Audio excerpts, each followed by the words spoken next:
telebista itxi aurretik. Preso sartu zuten eta 3 alditan bete zuen ia 8 urteko zigorra 2015ean geratu zen. Aske 1977ko irailaren 29ean atera zen kalera eginen lehen zenbakia Euskal Herria eraikitzeko beste tresna bat izateko helburuz. Itxi zutenean 50.000 ale inguru argitaratzen zituen egunero. Eta haren ibilbideari lotuta dago Salutregirena ere kazetaren sorreran parte hartu zuen eta zuzendaritzara heldu zen 1993an. Kartzelatik irten berritan Salutregik aitortu zuen espetxealdian batez ere hasieran asko sufritu zuela eta ondoa jotzekotan ere egon zela. Egunkari bat zuzentzagatik kartzelan egondako Europako kazetari bakarra izan zen ordura arte. 12 urteko espetxe zigorra ezarri zioten, geroago Espainiako Auzitegi Gorenak 7 urte eta erdira jaitsi zuen zigorra eta horrek lur jota utzi zuen. Horrek eta egin auzian eta oro har adierazpen askatasunaren urraketa larrien inguruan kazetari eta hedabide gehienek izandako jarrera uzkurrak. Eguerdion guztioi 12 pasata iritsi da gurean gaur magazinari heltzeko unea. Javier Salutregi hil zen atzo Donostian aipatu bezala, egin egunkariko zuzendari izandakoa, kazetaritza izan zenaren pasioa, eta horrek nahi gabe ugari eta espetxealdi luze bat ere ekarri zizkion 18/88 auziaren ondorioz. Ni eginekoa naiz, horiexek izan ziren kazetariak 2015ko urrian espetxetik atera ondoren esandako lehen hitzak jertxearen azpiko eginen elastikoa erakusten zuen bitartean begira.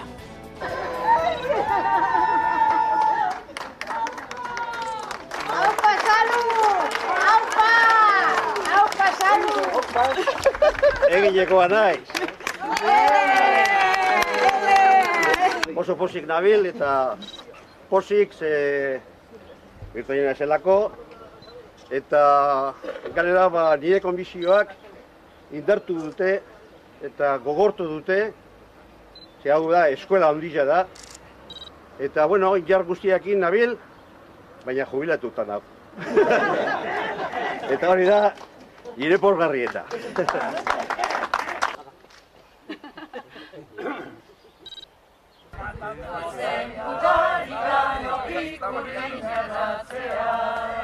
Gora Euskal Herria askatu da! Gora! Gora egin! Gora! 1988ko uztailaren 15ean itxi zituzten egin egunkaria eta egin irratia Espainiako Auzitegi Nazionaleko Baltasar Garzón epaiaren aginduz, handik egun gutxira atxilotu zuten Salutregi. Epaiketa 2005ean iritsi zen 18/88 sumarioaren barruan eta horren ondorioz 57 lagun zigortu zituzten, horien artean Salutregi bera.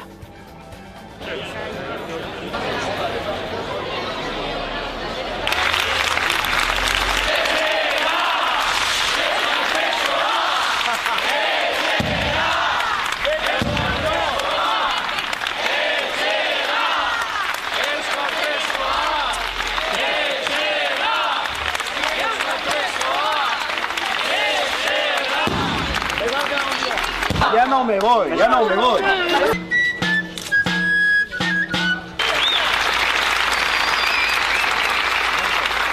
Bueno, zuek kabroiak zerate. Hau ez da egiten, baina, bueno, egin da ondoren, ederto. Pozik nabil, oso pozik ganera, ze, claro, nire pesadilla bukatu da, amaitu da, baina, bueno, beti gogoratuko naiz, baina, bueno, nik nire esperientzia behar bada, igual izango da hoberenago. Tenemos que conquistar la amnistía total. Gora Euskal Herria eta askatuta.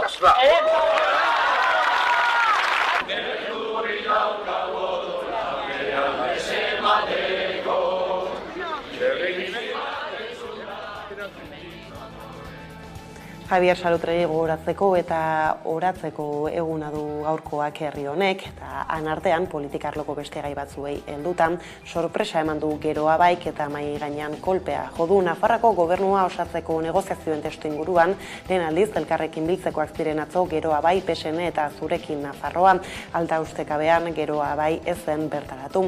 Handik 2 ordu eta erdira Maria Solanak azalpenak eman zituenaren esanetan, aste hasieran beste bilera bat egitekoak ziren sozialistekin, bilera horretan PSNek argitu zezan zer gobernu eredu nahi duen eta zer rol jokatu behar duen alderdi bakoitzak. Maria Txibitek bertan bera utzi zuen bilera hori eta ondorioz Geroa Baik soka tenkatu du. Horren bestez negoziazioak hautsitzat joditu adi. Parlamentua eratzeko azken egunetan alderdien arteko ikamikek jarraitzen dute. PSNek giltzarria duen arren lehendabizi EH Bildurekin ez zuela negoziatuko eta orain Geroa Bairekin komeriak. Asteazkenean ziren biltzekoak 3ko bileran PSN, Geroa Bai eta Zurekin Podemos. Geroa Bai ez da bilerara agertu PSNerekin aldebiko bilera bat egiteko aldez aurretiko konpromezua urratu duela argudiatuta. Uxue Barkosen alderdiak duela 4 urte baino 2 parlamentari gutiagorekin uste du egungo egoera 2019koaren berdina dela eta mailan lehentasunez desertzeko eskatu du Zurekin alderdiarekin batera egin baino lehen. Maria Solanak ziurtatu du Geroa Bai eta PSNren arteko aldebiko bileraren konpromezua ekainaren 6an egin zuten bileran adostu zela. Guretzako gitz importantea zen, gobernuaren edukietaz, estrukturaz eta barretaz hitz egiten sikiera hasi aurretik, behar genuela jakin zein zen bakoitzaren papera. Bertzalde, Geroa Baik Unai Ugalde aurkeztuko du Nafarroako Parlamentuko presidente karguko hautagai gisa. Hortziral honetan eginen duten bilkuran. Gogoratu behar da, PSNek eta Geroa Baik akordioa lortu zutela, sozialistek Nafarroako Parlamentuko presidentetza Geroa Bairentzat izatea onartzeko.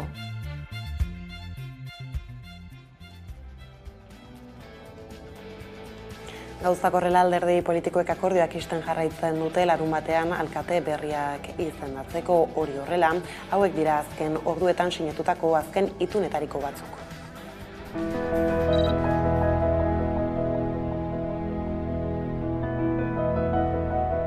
Konkrezioa edo Eusko Alderdi Jeltzalearen bermea. Ez dugu ezagutzen akordio horrek ze eduki izango dituen, eta dakiguna da ekintza patriotiko bat eta ekintza patriotiko baten arabera Partido Popularrak esan duela haien aldeko autua egingo duela, ezta? Ezinezkoa zirudien hori berutzen, eta parte hartzea jetsi da eta gainditu egin.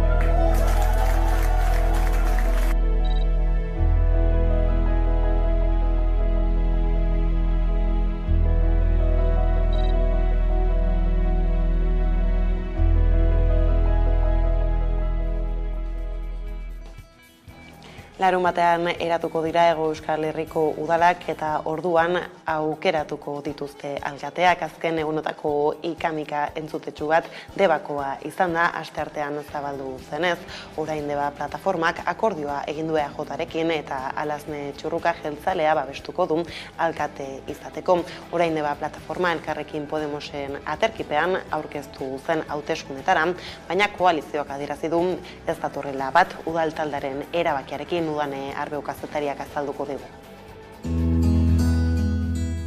Europako batzordeak eta Europa Nostrak Debako zubia birgaitza ingeniaritza zibilaren adibide bikaina dela onartu eta Debako zubia birgaitzaren proiektu aukeratu dute Europako ondarea 2023 sarien irabazletako bat izateko. Saridunek 10.000 euroko dirusarie jasoko dute eta Europako ondare sarien ekitaldian omenduko dituzte irailaren 28an, Veneziako Palazzo del Cinema aretoan. Guztira 21 herrialdetako 30 proiektu saritu dituzte edizio honetan. Historia luzea du zubi honek, atzera eginez Doneiako bideko erromesek eta inguruko bizilagunek Deba ibaia gainditu behar izan zuten txalupa pasabide batean edo errepidean gora Sasiolaraino. Harik eta 1876an Antonio Kortazarrek Mutriku eta Debako ertzak lotu zituen arte. Lasturko Harrobitik datorren kareharrizko egitura horrekin. Kareharrizko egitura hori zuraren gainean dago, seguraski aritzaren gainean zimendatzeko.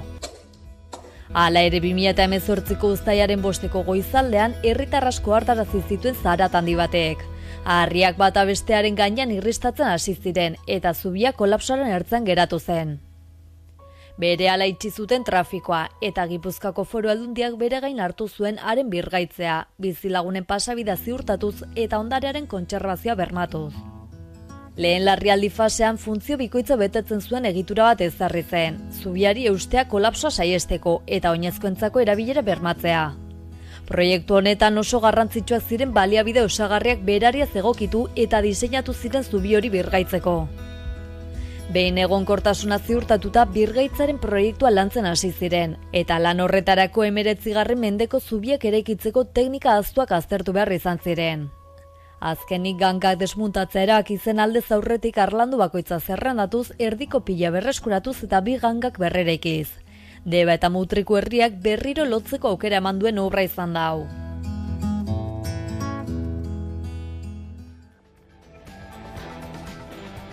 Larun batean jasoko direnen esperoan uztailaren 23ra begira Espainiako gobernuburu Pedro Sánchezen bat-bateko iragarpenaren ostean berehala ekin zieten alderdiek Espainiako gorteetarako hauteskundeetarako lanei.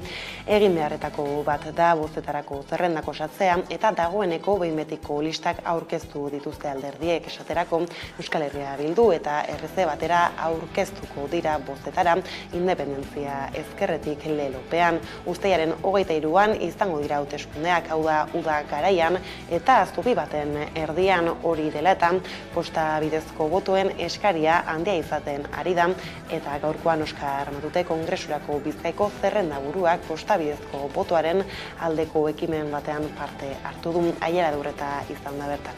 Madrilen pauso gehiago emango ditugu eskubide sozialetan eta aldaketa sakonagoak emango ditugu herritarren arazoei erantzuteko. Uztailaren 13ko hauteskundeetan langileen eta gehiengo sozialaren eskubideak ditugu jokoan. Horregatik da, garrantzitsua da ezkerreko subiranisten boto guztiak zenbatzea. Egunean bertan, ezinezkoa baduzu presentzialki bozkatzea gogoratu. Posta bidez botoa emateko aukera duzula uztailaren 13ra arte. Euskal Herria Bilduren aldeko botoa da, Euskal Herritarren interes sozialak eta nazionalak defendatzen dituen euskal boto bakarra. Eskuina gelditzeko eta inboluzio saiakerei aurre egiteko boto eraginkor bakarra. Euskal Herria Bildurena da. Guk ez dugu zalantzarik PP eta Feijóorekin. Guk argi eta garbi diogu. Gure esku badago, eskuinak eta eskuin muturrak ez dute sekulako gobernatuko. Eta Euskal Herria Bildu aipatu dugula, Euskadiko memoria historikoaren eta demokratikoaren legea babestuko du. Halaxe jakinarazi du koalizio abertzaleak horren tramitazio parlamentarioan hainbat hobekuntza txertatu ostean. Julen Arzuaga legebiltzarkideak iragarri duenez, Euskal Herria Bilduren eskariari jarraikiz Jaurlaritzak Gogora institutuaren bitartez lantalde zientifiko bat sortuko du giza eskubideetan, gerra zibilean eta Frankoren diktadura adituak diren profesionalek osatutakoa, 1926tik 1978 bitartean Araba, Bizkaia eta Gipuzkoan gertatu ziren giza eskubideen urraketak ikertzeko.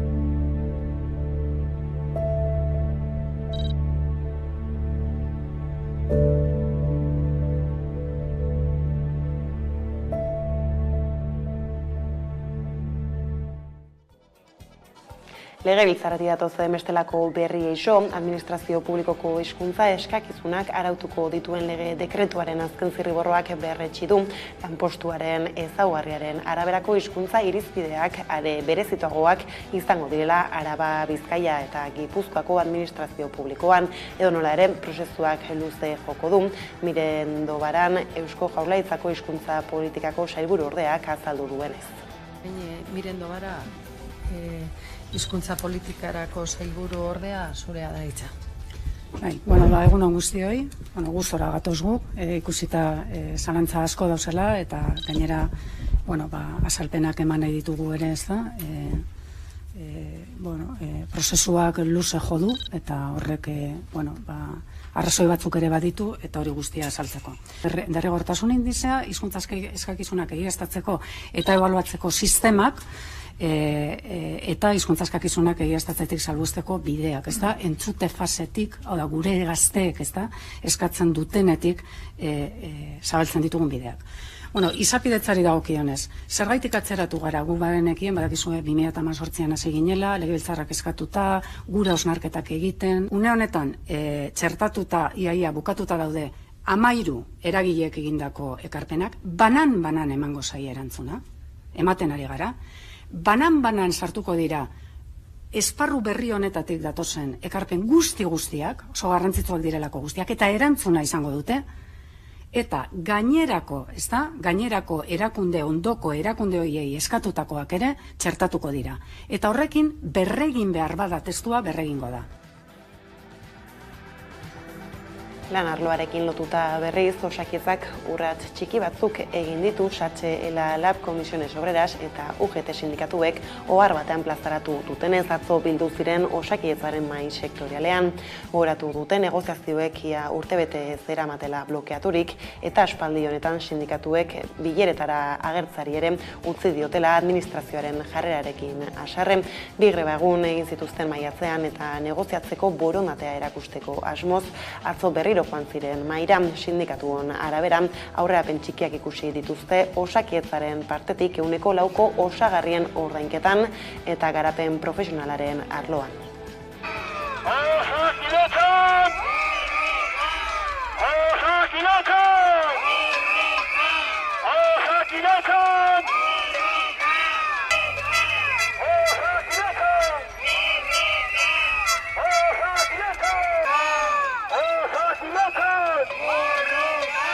Sistematikoa dago langile kontratuetan.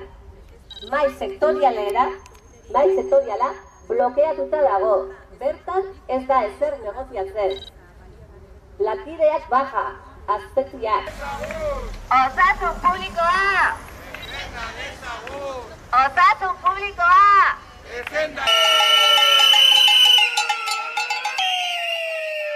Landan dauden emakumeek gizonek baino bat kakotx bat ordu gehiago ematen dute adingabeak zaintzen aktibo dauden herritarren artean, Lautik batek dio, zailtasun ugari dituela lana zaintzarekin eta norbere bizitzarekin bateragarri egiteko. Aia Deurretak azalduko digu.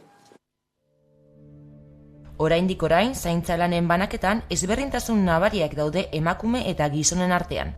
Eustat, Euskal Estatistika erakundeak, lana, familia eta norberaren bizitza batzeari buruz egindako inkestaren azken emaitzak argitaratu ditu. Bada, Araba, Bizkaia eta Gipuzkoan aktibo dauden herritarren artean, Lautik batek dio, zailtasun ugari dituela, lana, zaintzarekin eta norbere bizitzarekin bateragarri egiteko. Izan, lana eta seme-alaba adingabeen zaintza bateragarri egiteko, edo izan mendeko pertsonei arreta emateko. Eta aldea gutxitzen bada ere, emakumeek oraindik ere egunean 1,1 ordu gehiago eskaintzen diote seme-alaben zaintzari. Etzeko lanen banaketa ere aztertu du ikerketak. Gizonen 12,3 ematen dituzte lan horietan 3 ordu edo gehiago, eta emakumeen 26,7. Hala ere, inoiz baino txikiagoa da, emakumeen eta gizonen arteko aldea etzeko eta zaintza lanetan ematen duten denborari dagokionez. Duela 10 urteko datuekin alderatuta, 0,3 ordu murriztu da alde hori etzeko lanei dagokionez eta 0,6 ordu seme-alaben zaintzari dagokionez. Mendekoen zaintzan berriz ia ordu bete gutxiagokoa da aldea duela 10 bateko datuekin alderatuta. Zaintzarekin lotutako lan gatazketan berriz, 5 eguneko greba zikloa abiatu zuten Gorabide enpresako langileek astelehenarekin lan hitzarmenen negoziazioa blokeatuta dagoela salatzen dute beharginek eta borondate falta egozten diote Bizkaiko Foru Aldundiari. Gaurkoan beste urrats bat eman dute eta 2 eguneko kanpaldia hasi dute. Gainera grebalariek ohartarazi dutenez, ez dute greba mugagabea baztertzen.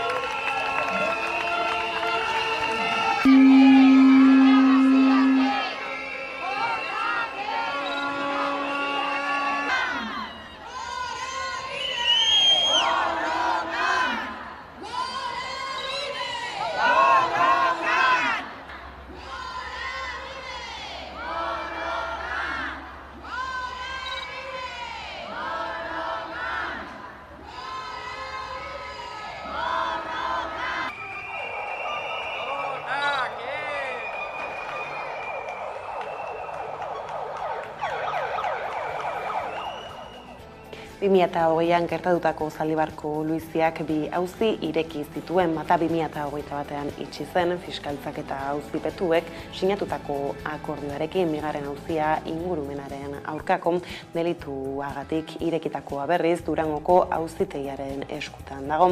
Gaurren justu zabortegiaren jabea zen, Berte Recycling enpresako arduradunak Durangoko epaitegian deklaratzekoak ziren, baina bertan bera geratu da saioa. Testuinguru horretan Zaldibarko zabortegia arrisku handiko egoeran dagoela ikertu duten eta Mikel Otero legebiltzarkideak azpimarratu du premiaz inork bere gaina hartzen ez duen esku hartzea behar duela. Horren aurrean azalpenak eskatu dizkio Arantxa Tapia sailburuari. Zaldibarko zabortegiaren jabea zen Berte Recycling enpresako arduradunak Durangoko epaitegian deklaratzoka ziren ostegun honetan, ingurumenaren kontrako delituak aztertzen dituen auzian. Baina bertan behera gelditu dira deklarazioak 3. momentuz ez dakigu zer dela eta. 2020an gertatutako Luiziak 2 auzi ireki zituen. Bata ordea 2021an itxi zen, fiskaltzak eta auzipetuek sinatutako akordioarekin. Bigarren auzia ingurumenaren aurkako delituagatik irekitakoa berriz Durangoko auzitegiaren eskutan dago. Auzibide honek Jaurlaritzako zenbait teknikariren ardurak ikertuko ditu, Berte Recyclingeko jabeen ardurez gain. Testuinguru honetan Jaurlaritzaren eskutik Sprilurrek eskatuta zabortegiren lurzoruaren egoera aztertu zuten, eta hark ondorioztatu du lurraren egoera geologiko konplexuak arazoak dakartzala lurzoruen egonkortasunari dagokionez. Horren aurrean Mikel Otero Bilduren legebiltzarkideak azpimarratu du premiaz inork bere gain hartzen ez duen esku hartza behar duela zabortegiak. Profesional batek esaten duenaren arabera, segurtasun faktorea, oraintxe bertan, Zaldibar erori zenean, baino kaskarragoa dela, lurra oso abiadura handian mugitzen ari dela, arrakalak daudela, arrakala horietatik ura barrenera joaten dela, beraz, jarri zituzten geruzak ez direlari efektiboak izaten eta arrisku asko daudela. Egonkortasunaren inguruan, suteen inguruan, isurien inguruan, eta kontu larri asko daudela mai gainean. Horren aurrean azalpenak eskatuko dizkio Arantxa Tapia sailburuari ostiralean legebiltzarrean. Alegia, egoera honen aurrean zein pause dota zer egingo duten galdetuko diote Subiraniste Jaurlaritzari. Bien bitartean Tapiak Euskadi Irratiari esan dio Zaldibarko zabortegiaren lurrak egonkortasun maila baxuenan daudela, baina egonkor. Gaurkoz dauden parametroekin eta azterketaren arabera egonkor dago. Maila baxuenean eta guk utzi genuena baino kerro, bai, baino egonkor. Gaineratu du Jaurlaritzak hasierako mantenu lanak egin zituela, baina hortik aurrera Berte Recycling enpresaren administratzaile konkurtsalari zegokiola horiekin jarraitzea eta ez dituela egin. 3 errekiremendu egin dizkiela eta jarraipen zehatza egin diotela gaiari. Bada bestelako gai bati helduta, Gasteiza joko dugu bertan, baita Nerea Garzia lankidea, eguerdion Nerea. alanekarri bai. Tira, Tubacexeko beharginei eginiko akusazioekin lotutako epaiketak gaur hasi dira Nerea, nola dabil iragaten gaurko goiz hau? Hala, bai, Tubacexeko langileak eta Aiaraldeko herritarrak dira guztira fiskaltzak 20 urteko espetxe zigorrak ezarri ditu. Ostegun honetan bigarren epaiketa izan da, gainentzekoak irailean izango dira. 2022an azaroan Aintzane Mendia epaitu zuten eta azkenean absolbitu zuten. Mendiak dioenez grabatutako bideoek arrazoia emango diete akusatuei, gainera azpimarratu duenez akusatuak behin betiko lesioa du mobilizazioetan jasandako indarkeriagatik.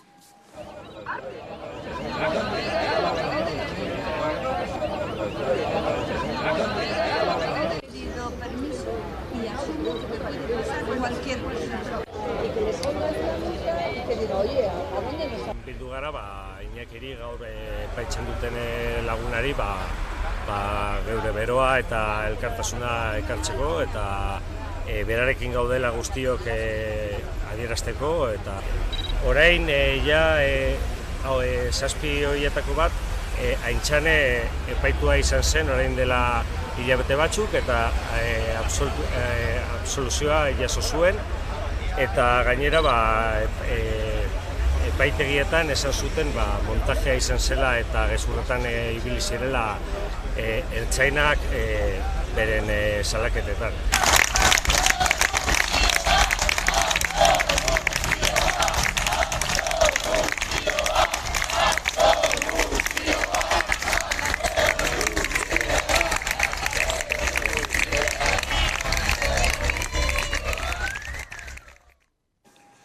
Informazio gehiagoren esperoan lan gatazkekin bueltan Nerea, Mitxelineko zuzendaritzak 1.500 euroko paga eta inflazioarekin lotutako soldata igoera eskaini die beharginei. Zuzendaritzak egingo duen azken proposamena dela iragarri du baita ere. Hala sindikatuek langileekin eztabaidatu eta bozkatu behar dute azken proposamen hau. Zertan da erabakia ostiralera arteko epea dute, ezta? Bai, gaueko 10etan botontziak ireki dira langileek bozkatzeko. ELA, ESK eta CGT sindikatuek ez dute erabakia onartu azken proposamenarekin bat egiten ez dutelako. ELAk dioenez eskaintza eskasa da eta mobilizazioek bere horretan jarraitu behar dute. Astearte honetan Mitxelineko estatuko lantegi guztien ordezkari sindikalak bildu ziren Burgosen zuzendaritzarekin. Lasarte Oriako sindikatuak izan ezik. Lan hitzarmena negoziatzeko bilera goizeko 11etan hasi zen eta arratsaldeko 8 arte etzen amaitu. Zuzendaritzak 5 proposamen egin ostean, sindikatuek erabaki zuten egindako azkena langileekin eztabaidatzea eta bozkatzea. Azken proposamen horrek 3 hobekuntza dakar. Soldata egoera KPIa lotzea, 1.500 euroko paga lan hitzarmena sinatzeagatik eta team building jardunaldien desagertzea. 72 orduko epea dute langilei proposamena aurkezteko, eztabaidatzeko eta bozkatzeko.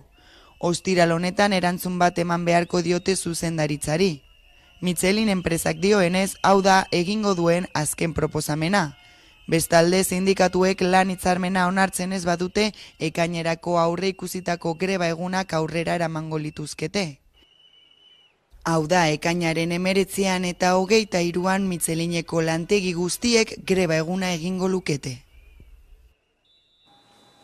Lan arloko berriak aipatuta Nereak kulturarlora egingo dugu orain salto. Izan ere astear da azken arrok jaialdiaren 21. edizioan, zer dakar aurten festak?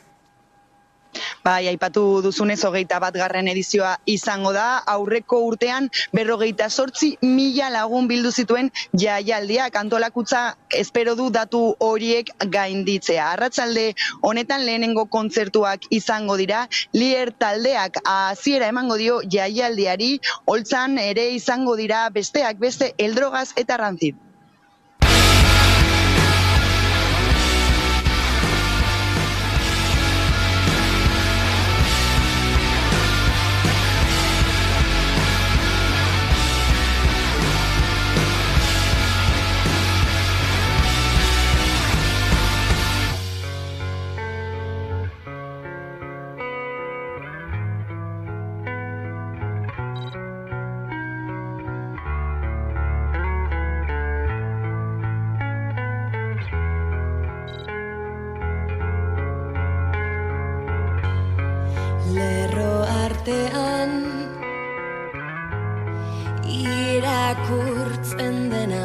eztabaida esan gabe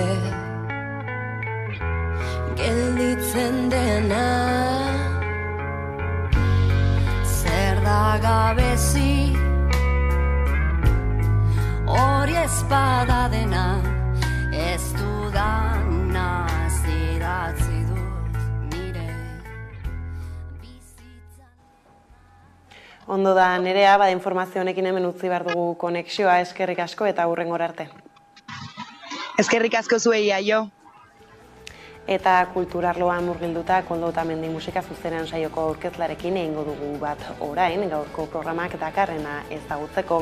Eguerdion, Koldo. Eguerdion, Karol. Tira, ohiko moduan hasteko konta iguzu, zer dakar gaurko musika zuzenean saioak, zein talde dugu gaurkoan protagonista? Gaurko talde protagonista Agur talde izango da, Gernikatik datorren musika taldea. Eta zer gehiago dakigu taldeaz, Koldo, zein dira partaideak, non aritzen dira? Beste talde asko ezela pandemian sortu zen Agur taldea, Iparagirre rock elkarteko kideak dira 3 musikariak, hainbat taldetan jo izan dute denbora tarte honetan, eta Agur taldea sortzen da entsegu lokalen arteko jolas bat bezala, ez? Askotan entsegu lokaletako jende elkartzen dira proiektu paraleloak osatzeko bere taldetatik aparte, eta Agur taldea ere horrela sortzen da. Ordea, ikusten gabiltza, ez? Non izan zareten saio hau grabatzen, konta iguzu gehiago? Elkarrizketa Gernikako Ospa tabernan grabatu dugu. Gernikako musika eszenaren parte importante bat da honako taberna, eta tamalez asteburu honetan itxiko dutena, ez? Euskal Herriko tabernak arnasgune importanteak dira Euskal Herriko musika eszenarentzat.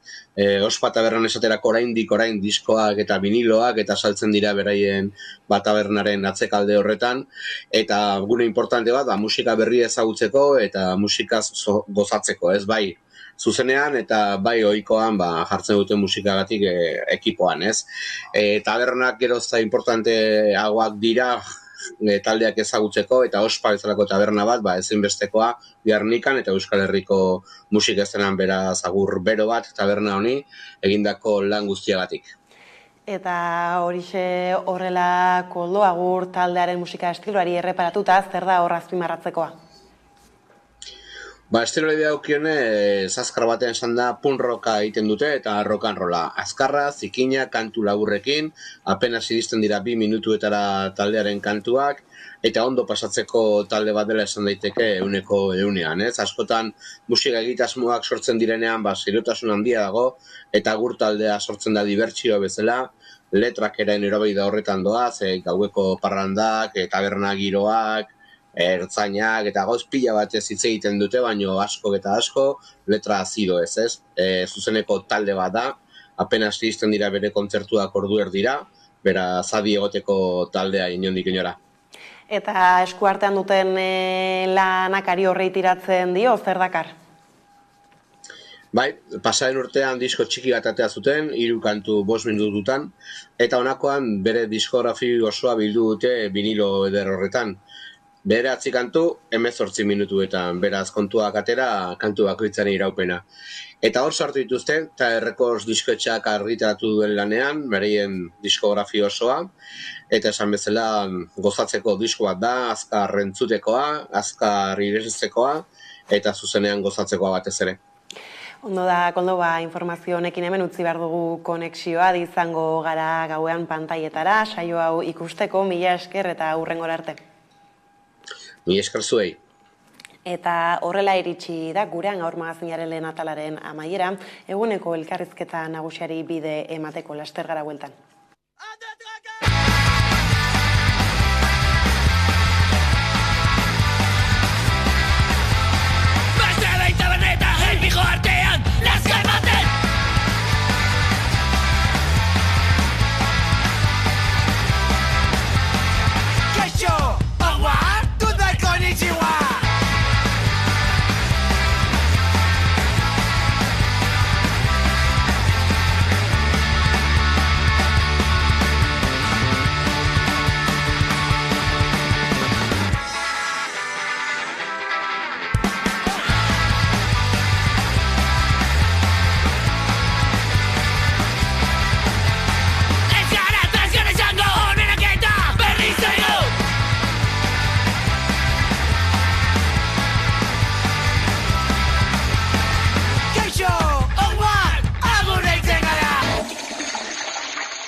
Bada 12:30 pasata iritsi zaigu eguneko elkarrizketa nagusiari heltzeko unea, horretarako hemen dugu gurekin Patxiku Irisarri, Eneko idazkari nagusia. Ondo etorri? Egunon bai. Gurera.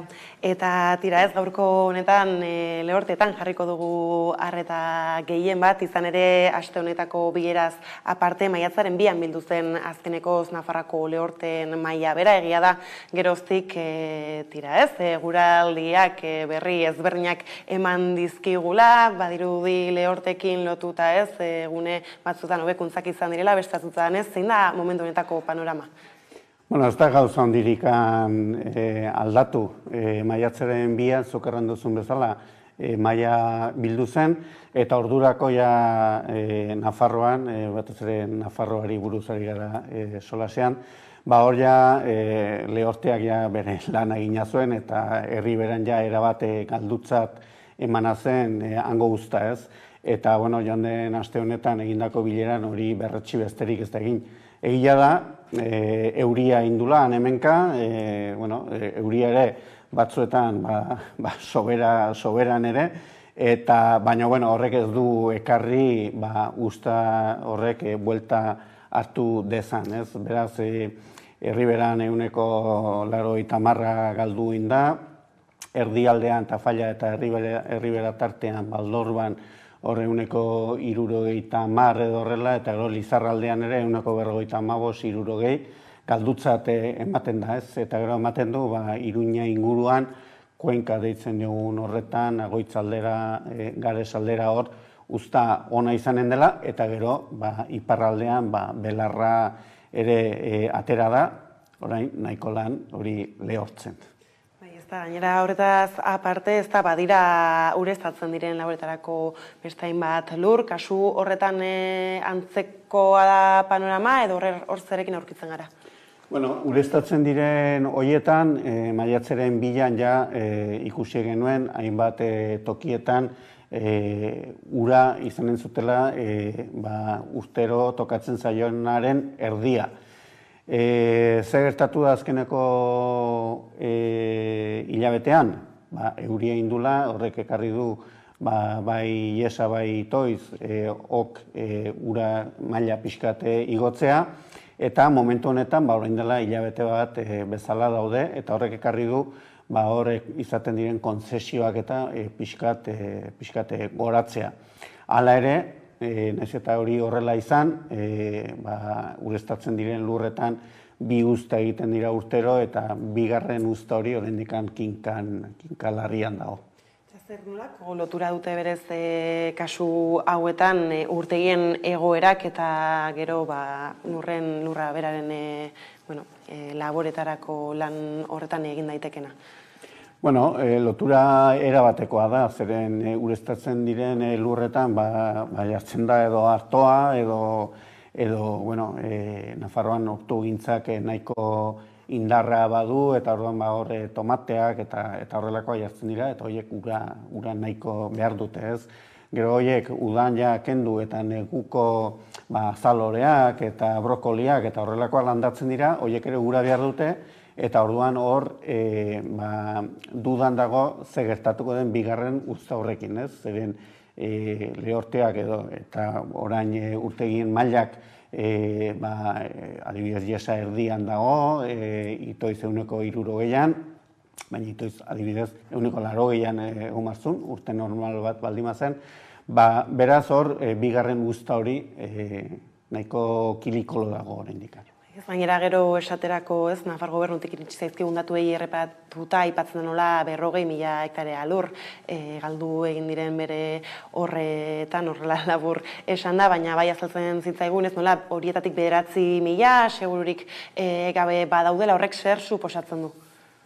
Bueno, horrek suposatzen du aseguratu ez dutenak, ez dutela kalte ordainik jasoko, hori horrela da.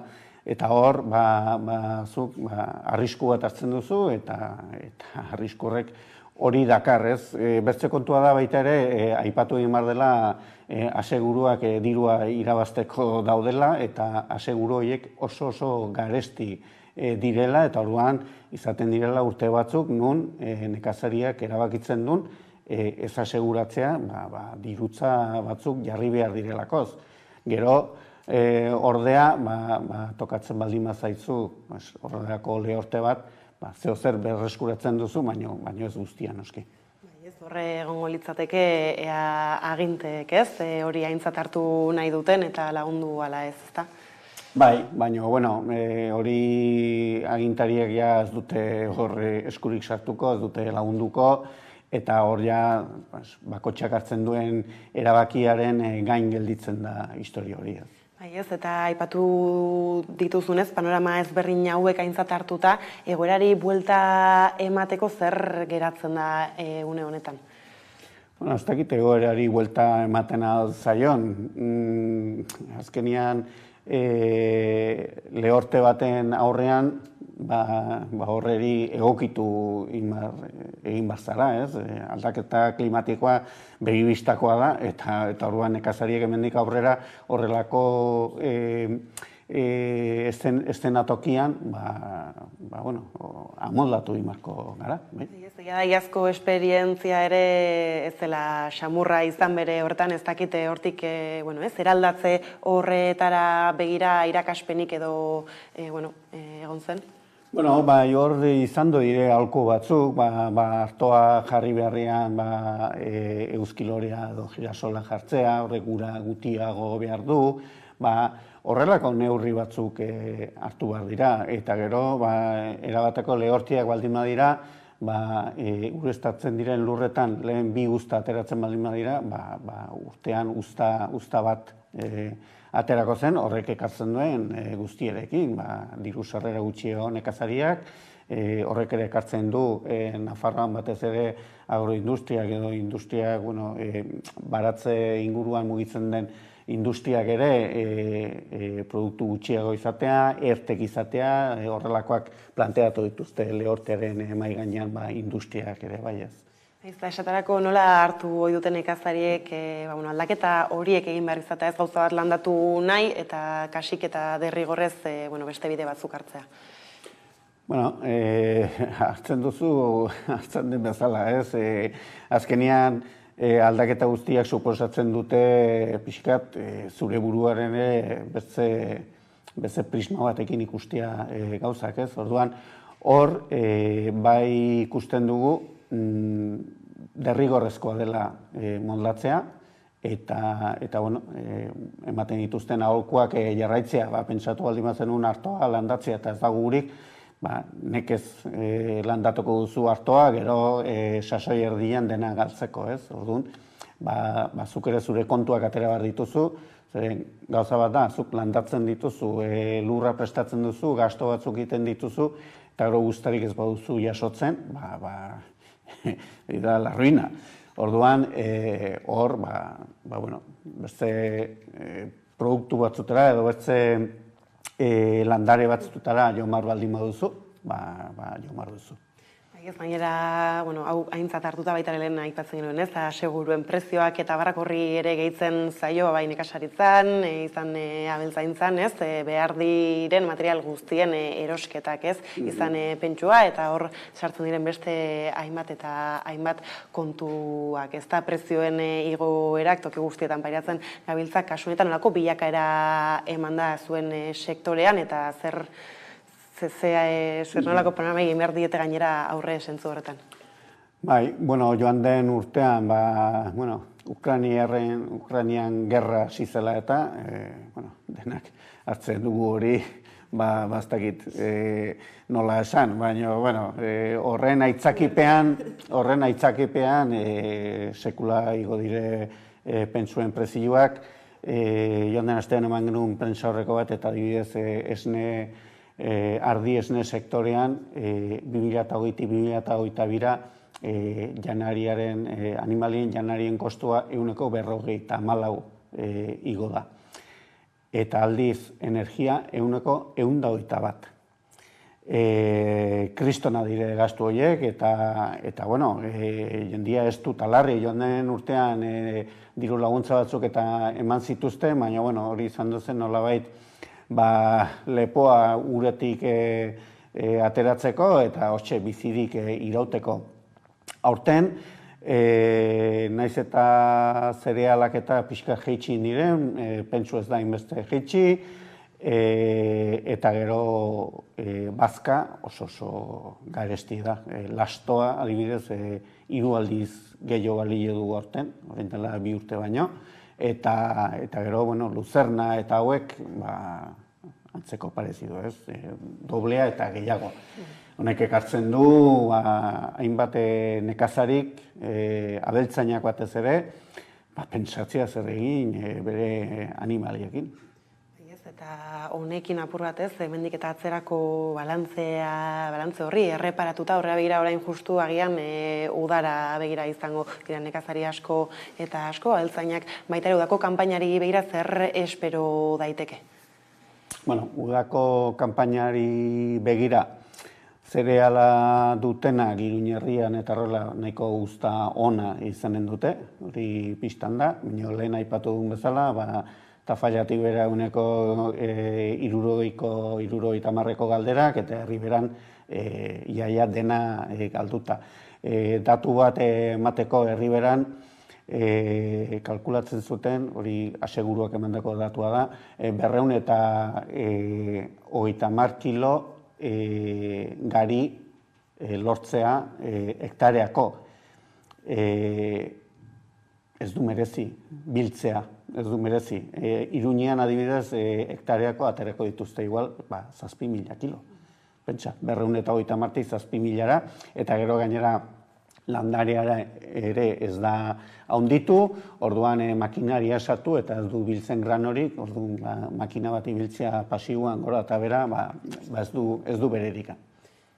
Gainera, udaran modu horretan ere ez gehitzen da bero handiak eta guzti horrek ekartzituen arriskuak horre eragin handia izaten du baita ere ez kanpainaren emaitzetan. Bai, arriskuak hor daude eta joan urtean begi bistakoak izan ziren, ez?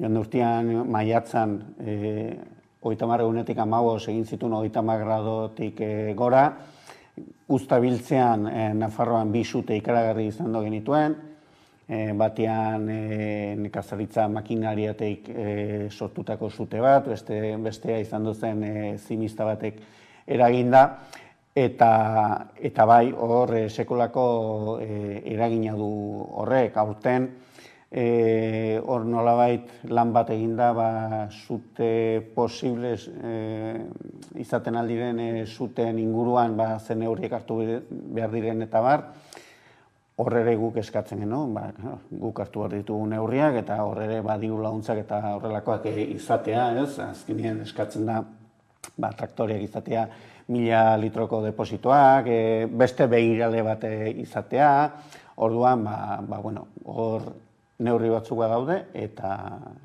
horrekin lan egin behar. Eta egoten da ez, behar besteko laguntzarik neurri horiek hartu behar dituztenak laguntzeko edo? Adibidez, aurten lehortea dela eta Espainiatik hortik bai etorriko dira diru laguntza batzuk. Hor gainera sailkatu dira nolabait Espainia mailan probintziak lehorte handia, lehorte ertaina eta lehorte txikia dutenak, ez? Adibidez, erkidegoa lehorte txikien tartean sailkatu dute eta Nafarroa lehorte ertainean, ez? Orduan horren arabera diru laguntza batzuk ere izanen dira, batzez ere abeltzainentzat, baina, seguru gaude motx geldituko dela, lehen aipatutako, bazkaren prezioa, lastoaren prezioa, eta horiek izugarri goian daudelakoz. Ziurrenik, hainbat irizpide izango dituzte horiek banatzeko, eta lurraldez lurralde ere, zer iristen den esperoan izango zarete?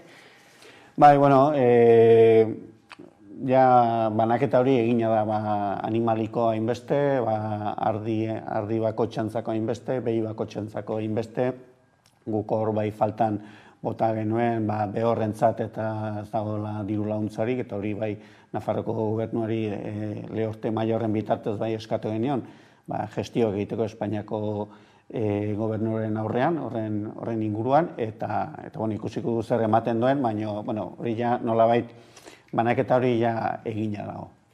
Aipatuzu orain ere ez, Nafarroako lehorteen mahai hori, hainbatetan, ez da inbeste egia, baina bildu egin da, hor parte hartzen duzuenetik baita ere, nola, baloratzen dituzue bilera hauek, baliagarriak dira ez, dituzuen eskaera guzti hori heltzeko?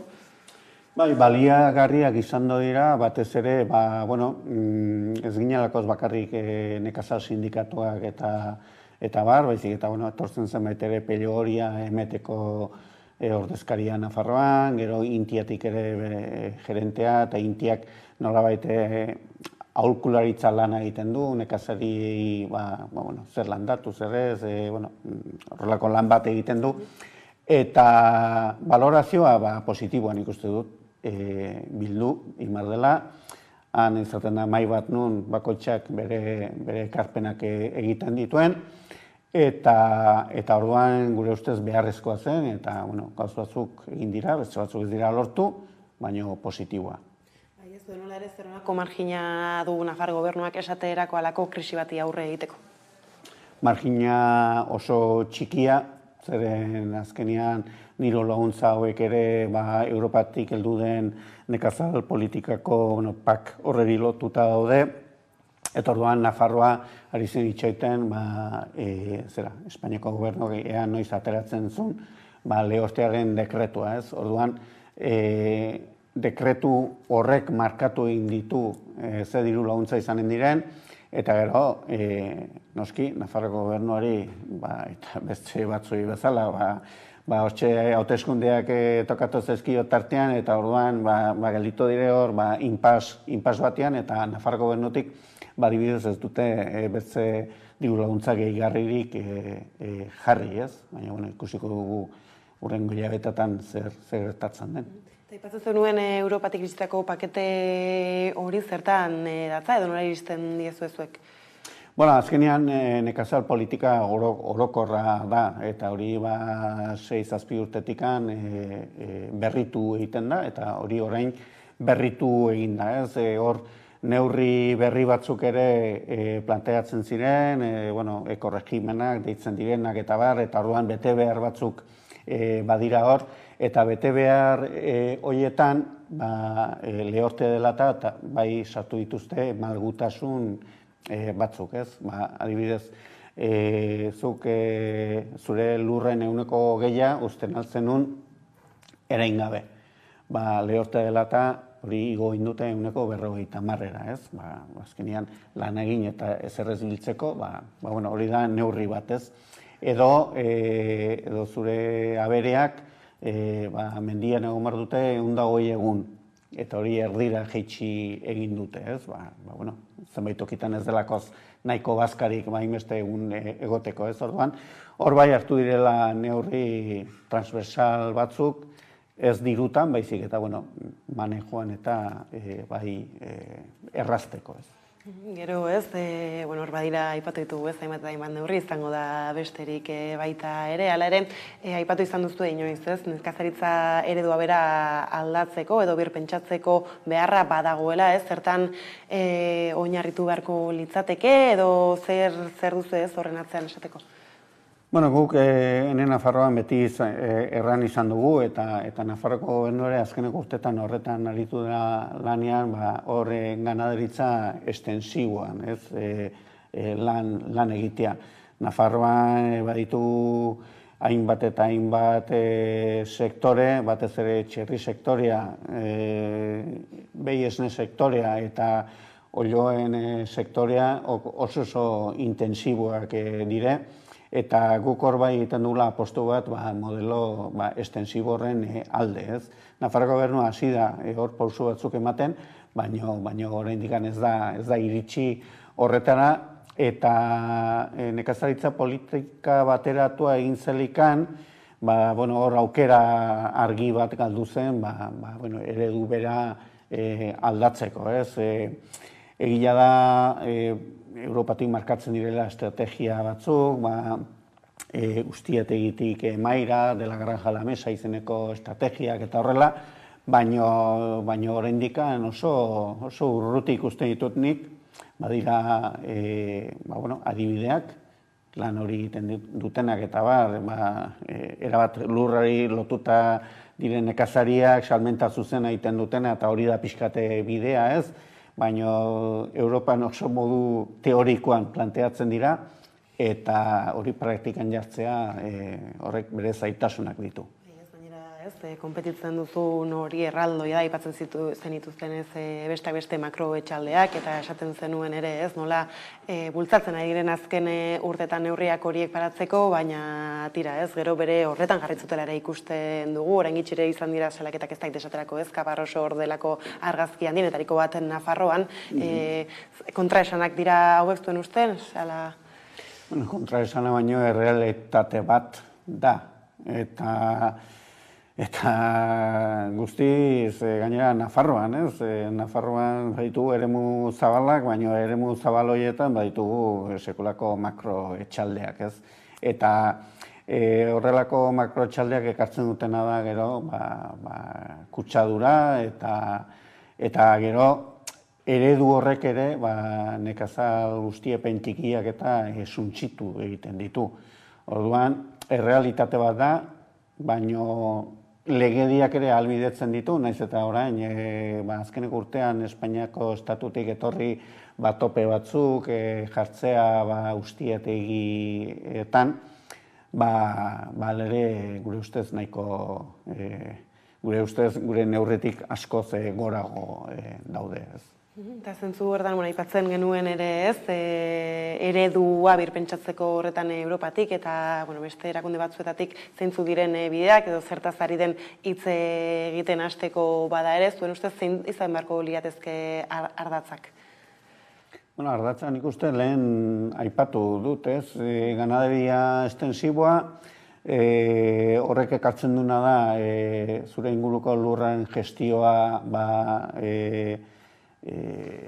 hobe bat egitea, horrek ere ekarri du eta joan urtean ikusi zen zute horietan animaliak ibili ziren tokitan nola zute hori gelditu egin zen. Orduan horrek baditu hainbat eta hainbat abantaila eta ganaderitza estensibo egiteko zuk lurraldean egon behar duzu. Nafarroan eta bestetan ere ikusten dugu ez nola herri txikiak ustutzen ari diren eta gure ustez ganaderitza estensibonek lagunduko zuen herri txikietan nekazari horiek egon eta lur horiek kudeatu ez. Gero, zortez edo, Nafarroan badugu nahiko lurra komunala dena eta orduan horren gainean oinarritzen alda ereduri. Gainera lehen eitzen dugu neurri, hainbat neurri ez, aipatzen genuen ez, badirela onuragarriak, nahiz eta batzutan ez labur ere gelditzen diren, ez dakit baden neurririk zuentzako premiazkoa badenik eta inun ez denik aintzat hartzen, edo zentzu horretan ez, zertan oinartu beharko liratezken egiaz neurriak edo horixe ez, beste barik falta motatzen duzuenik. Neurriak, adibidea jarriko dizut, azkeneko lehorte hau dela eta lehorteren mailan bai jarri genuen mai gainean, adibidez, Nafarroan badago biomasa planta bat, Zangotzan, eta hor lastoa erretzen dute, energia sortzeko. Eta gu mai gainean jarri genuen, lasto hori erabili bat zela lehendabizi, animaliari jatera emateko, eta gero, gelditzen dena, segi bere horretan, ez? Hori gobernu hori aipatu denean, beste komunitate batzutan ere neurri hori eskatu egin dute, baina hor kontua da, enpresa horiek badituztela kontratuak nekazari batzuekin, eta kontratu horiek hausteko nahiko lan badirela, ez? Orduan hor ere ikusten da, ez? Ereduan ere, energia biztan da, beharrezkoa dugu, biomasa ere berriztagarria da, baina kasu honetan egurra errebeharrean lastoa erretzea nun eta animaliak orain lastoa hori behar duten eta gainera ikusita lastoa zer nolako prezioetan dagoen, horrelako adibide bat, ez? Eta gero, badira milaka, baina hori izaten altzen bat, ez? Gainera lehen ere aipatzen zenuen une batean, aldaketa klimatikoak ere dakartzen erronkak, orain momentu honetan handiak eta etorkizunera begira, gauzak aldatu ezean oraindik eta potoloagoak zentzu horretan eta zuen arloari erreparatuta zer aurre ikusi daiteke edo ez dakit lehenbiziko erronkak? Nik uste aldaketa klimatikoa dela eta ez gaudela inor prestatuta, eta ez dakigu zer etorriko zaigun. Aditzen dugu itsasoan temperatura igotzen ari dela, ikusten dugu, azkeneko 2 asteoetan ikusi dugu hemenka zer nolako euri jasak izan diren, eta momentu batzutan uholde txikiak ere bai, edo ondoko herrian kriston euria egiten du eta zure herrian ez, edo Nafarroan hegoaldean kriston lehortea dago eta eren egun ere herrian 112 litro euri bota zituen. Orduan, klima ikusten dugu aldatzen ari dela eta horren kontra guk zer gutxi egiten aldugu. Egokitu imar dela, bai, eta ikusiko dugu nola. Nik uste hor, bai energian, bai uran, hauetan, birpentsatu imarko dugula nola erabili behar diran, ez? Baina oso zaila da. Zeren ja, guia zurrumbuile batean ailegatu gura momentu honetara, eta hemendik aurrera zer, ez dakit, ez nizuk jakingo erranen zer egin behar dugun horreri egokitzeko, ez? Sektorea berain handi batean itota baldin bada, lehenbizi aipatzen zenuen ez nola burua ateratzarekin badela nahikoa. Bai, hala da. Orduan hemen horixe da. Lehendabiziko gure burua altxa eta gero alden egin, noski. Honekin Patxiko hemen utzi behar dugu elkarrizketa, mi esker gurekin ona etorri eta gurekin tartetxo hau konpartitzearren hurrengora arte. Eskerrik asko zuei. Eta orain jairean eguneko solasaldiarekin bueltatuko gara.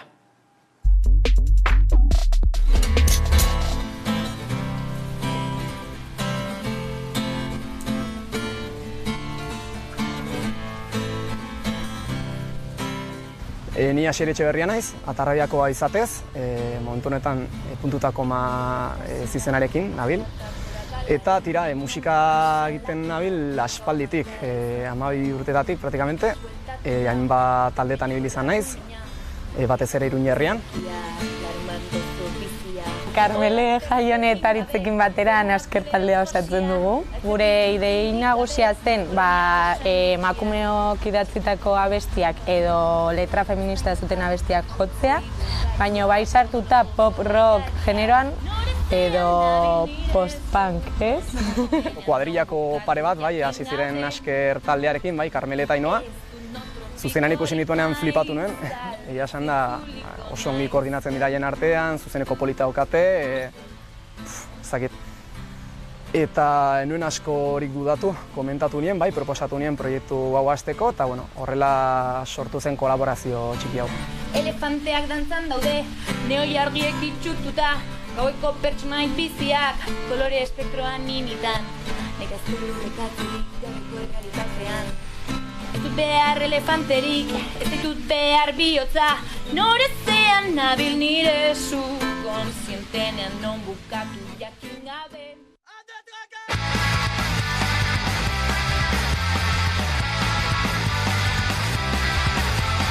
Bazela itaberneta, elpiko artean, laskar baten!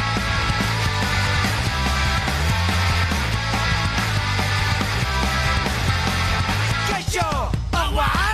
Konnichiwa!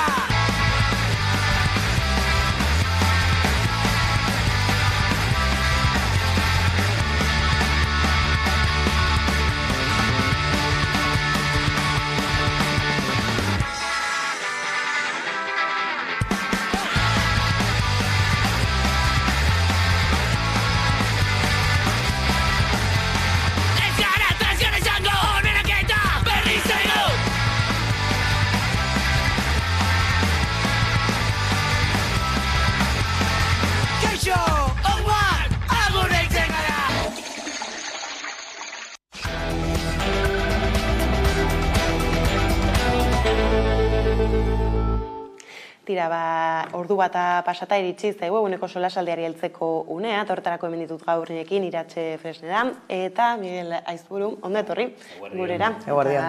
Tira ez, asteko hizkuntza eskakizunez arituko gara, izan ere ikusi dugu nola azken hilabetetan, azken urtean batez ere, errepikatu direla asko eta asko administrazioko langileekin lotutako epai ezberdinak bere orokorrean, ez dakit nola iristen dizuen gai honi, ez? Izan ere, eztabaida asko egoten da, ez? Ea orokorrean neurriak hartu, ea tokian toki, ez? Erreparatu zerren gertatzen dena, zein testu ingurutan, ez? Biziren bertan biztanleak hizkuntzarekin lotuta. Bueno, batzuetan eta sarritan gure artean komentatzen dugu, ez da? Hizkuntza bat ez dela galtzen, ez dakitenek hitz egiten ez dutelako, baizik eta guk euskaldunok hitz egiten ez dugulako, ez da. Eta nik uste dut horretaz ere mintzatu beharko genukela gai honekin harremanaturik, ez da. Zergatik, sarritan eskatzen dizkiegu langilegoari horrelako hizkuntze eskakizun batzuk betetzia, eta beharrezkoa da, eta ni horretan dago. Hori Euskal Herrian bizi gara, eta euskara izan behar du gure komunikaziorako hizkuntza. Baina beste aldetik, batzuetan, eta bada daturik honen inguruan, polita eta interesgarri izango litzateke hau ikertzea, nola euskaldunak diren pertsonak ez dutela euskaraz bizitzen, ez dugula euskaraz bizitzen, eta joera da, hain diglosikoa geurea, gero eta gutxiago bizitzen dugula, bizitza egiten dugula euskaraz. Orduan, importantea da niretzat bai hizkuntza eskakizunak eskatzea, legediak, ikustea zer nolako osasungintza zerbitzuetan, zer nolako arreta ematen den, ze zu gertutasuna behar duzu, eta zeure hizkuntzan eskubide hori izatea iruditzen zait ezin dela onartu, ez da onargarria. Oinarrizko komunikazio harreman bat badalako, baina beste aldetik hausnarketa etorri behar da beste zentzu batetatik, ez da. Zergatik adibidez, euskaraz bere bizitza osoan ikasi duten ikasleok, gero adibidez unibertsitatera jotzen dutenean erdaraz matrikula egiten dutela. Edo erdarazko gradu amaierarako lanak idazten dituztela. Zer gertatzen da, hau da, bada importantea horrelako muestra txikiak egitea eta behar ditugu gehiago, beste lekuetara eramateko. Hau da, gai zabala da, badakite kanpora banoala, zuek markatutako titularretik ateratzen naizela, baina hausnartzeko gaia dela eta maien gainean jarri behar dugula. Atzera pausuak ematen ari garelako, nire ustez, euskararen erabilpenari dagokiola. Batzuetan, zertifikatuak daude, hizkuntza eskakizunak betetzen dira, baina gero ez dago erabilpenarik. Eta baita ere, administrazioan. Nire sentsazioa antzekoa da kasu honetan, ez da. Egia da, euskararen erabileraren datuak ez direla bat ere honak, ezagutza gero eta altuagoa da, baina erabilera hor mantentzen da, ez da. Nire kasuan adibidez ni hori Leioan bizinaz, Bilbon lan egiten dut, Bilboandian egiten dut nire bizitza, baina egia da, egunero ez dudala gaztelania gehiago hitz egiten dudala, ez da, eta pertsona askori ez, gertatzen zaigo zango nuke, ez da. Ez dakit, igual beste leku batzuetan ezberdina da errealitatea, ez, baina nik nire ingurean ikusten dudana, da euskararen ezagutza altua eta maila ona, gainea, baina gero erabilera, ez dakit, nahiko basua, ez da, edo gutxienez hor mantentzen dela eta ez dela igotzen, ez da.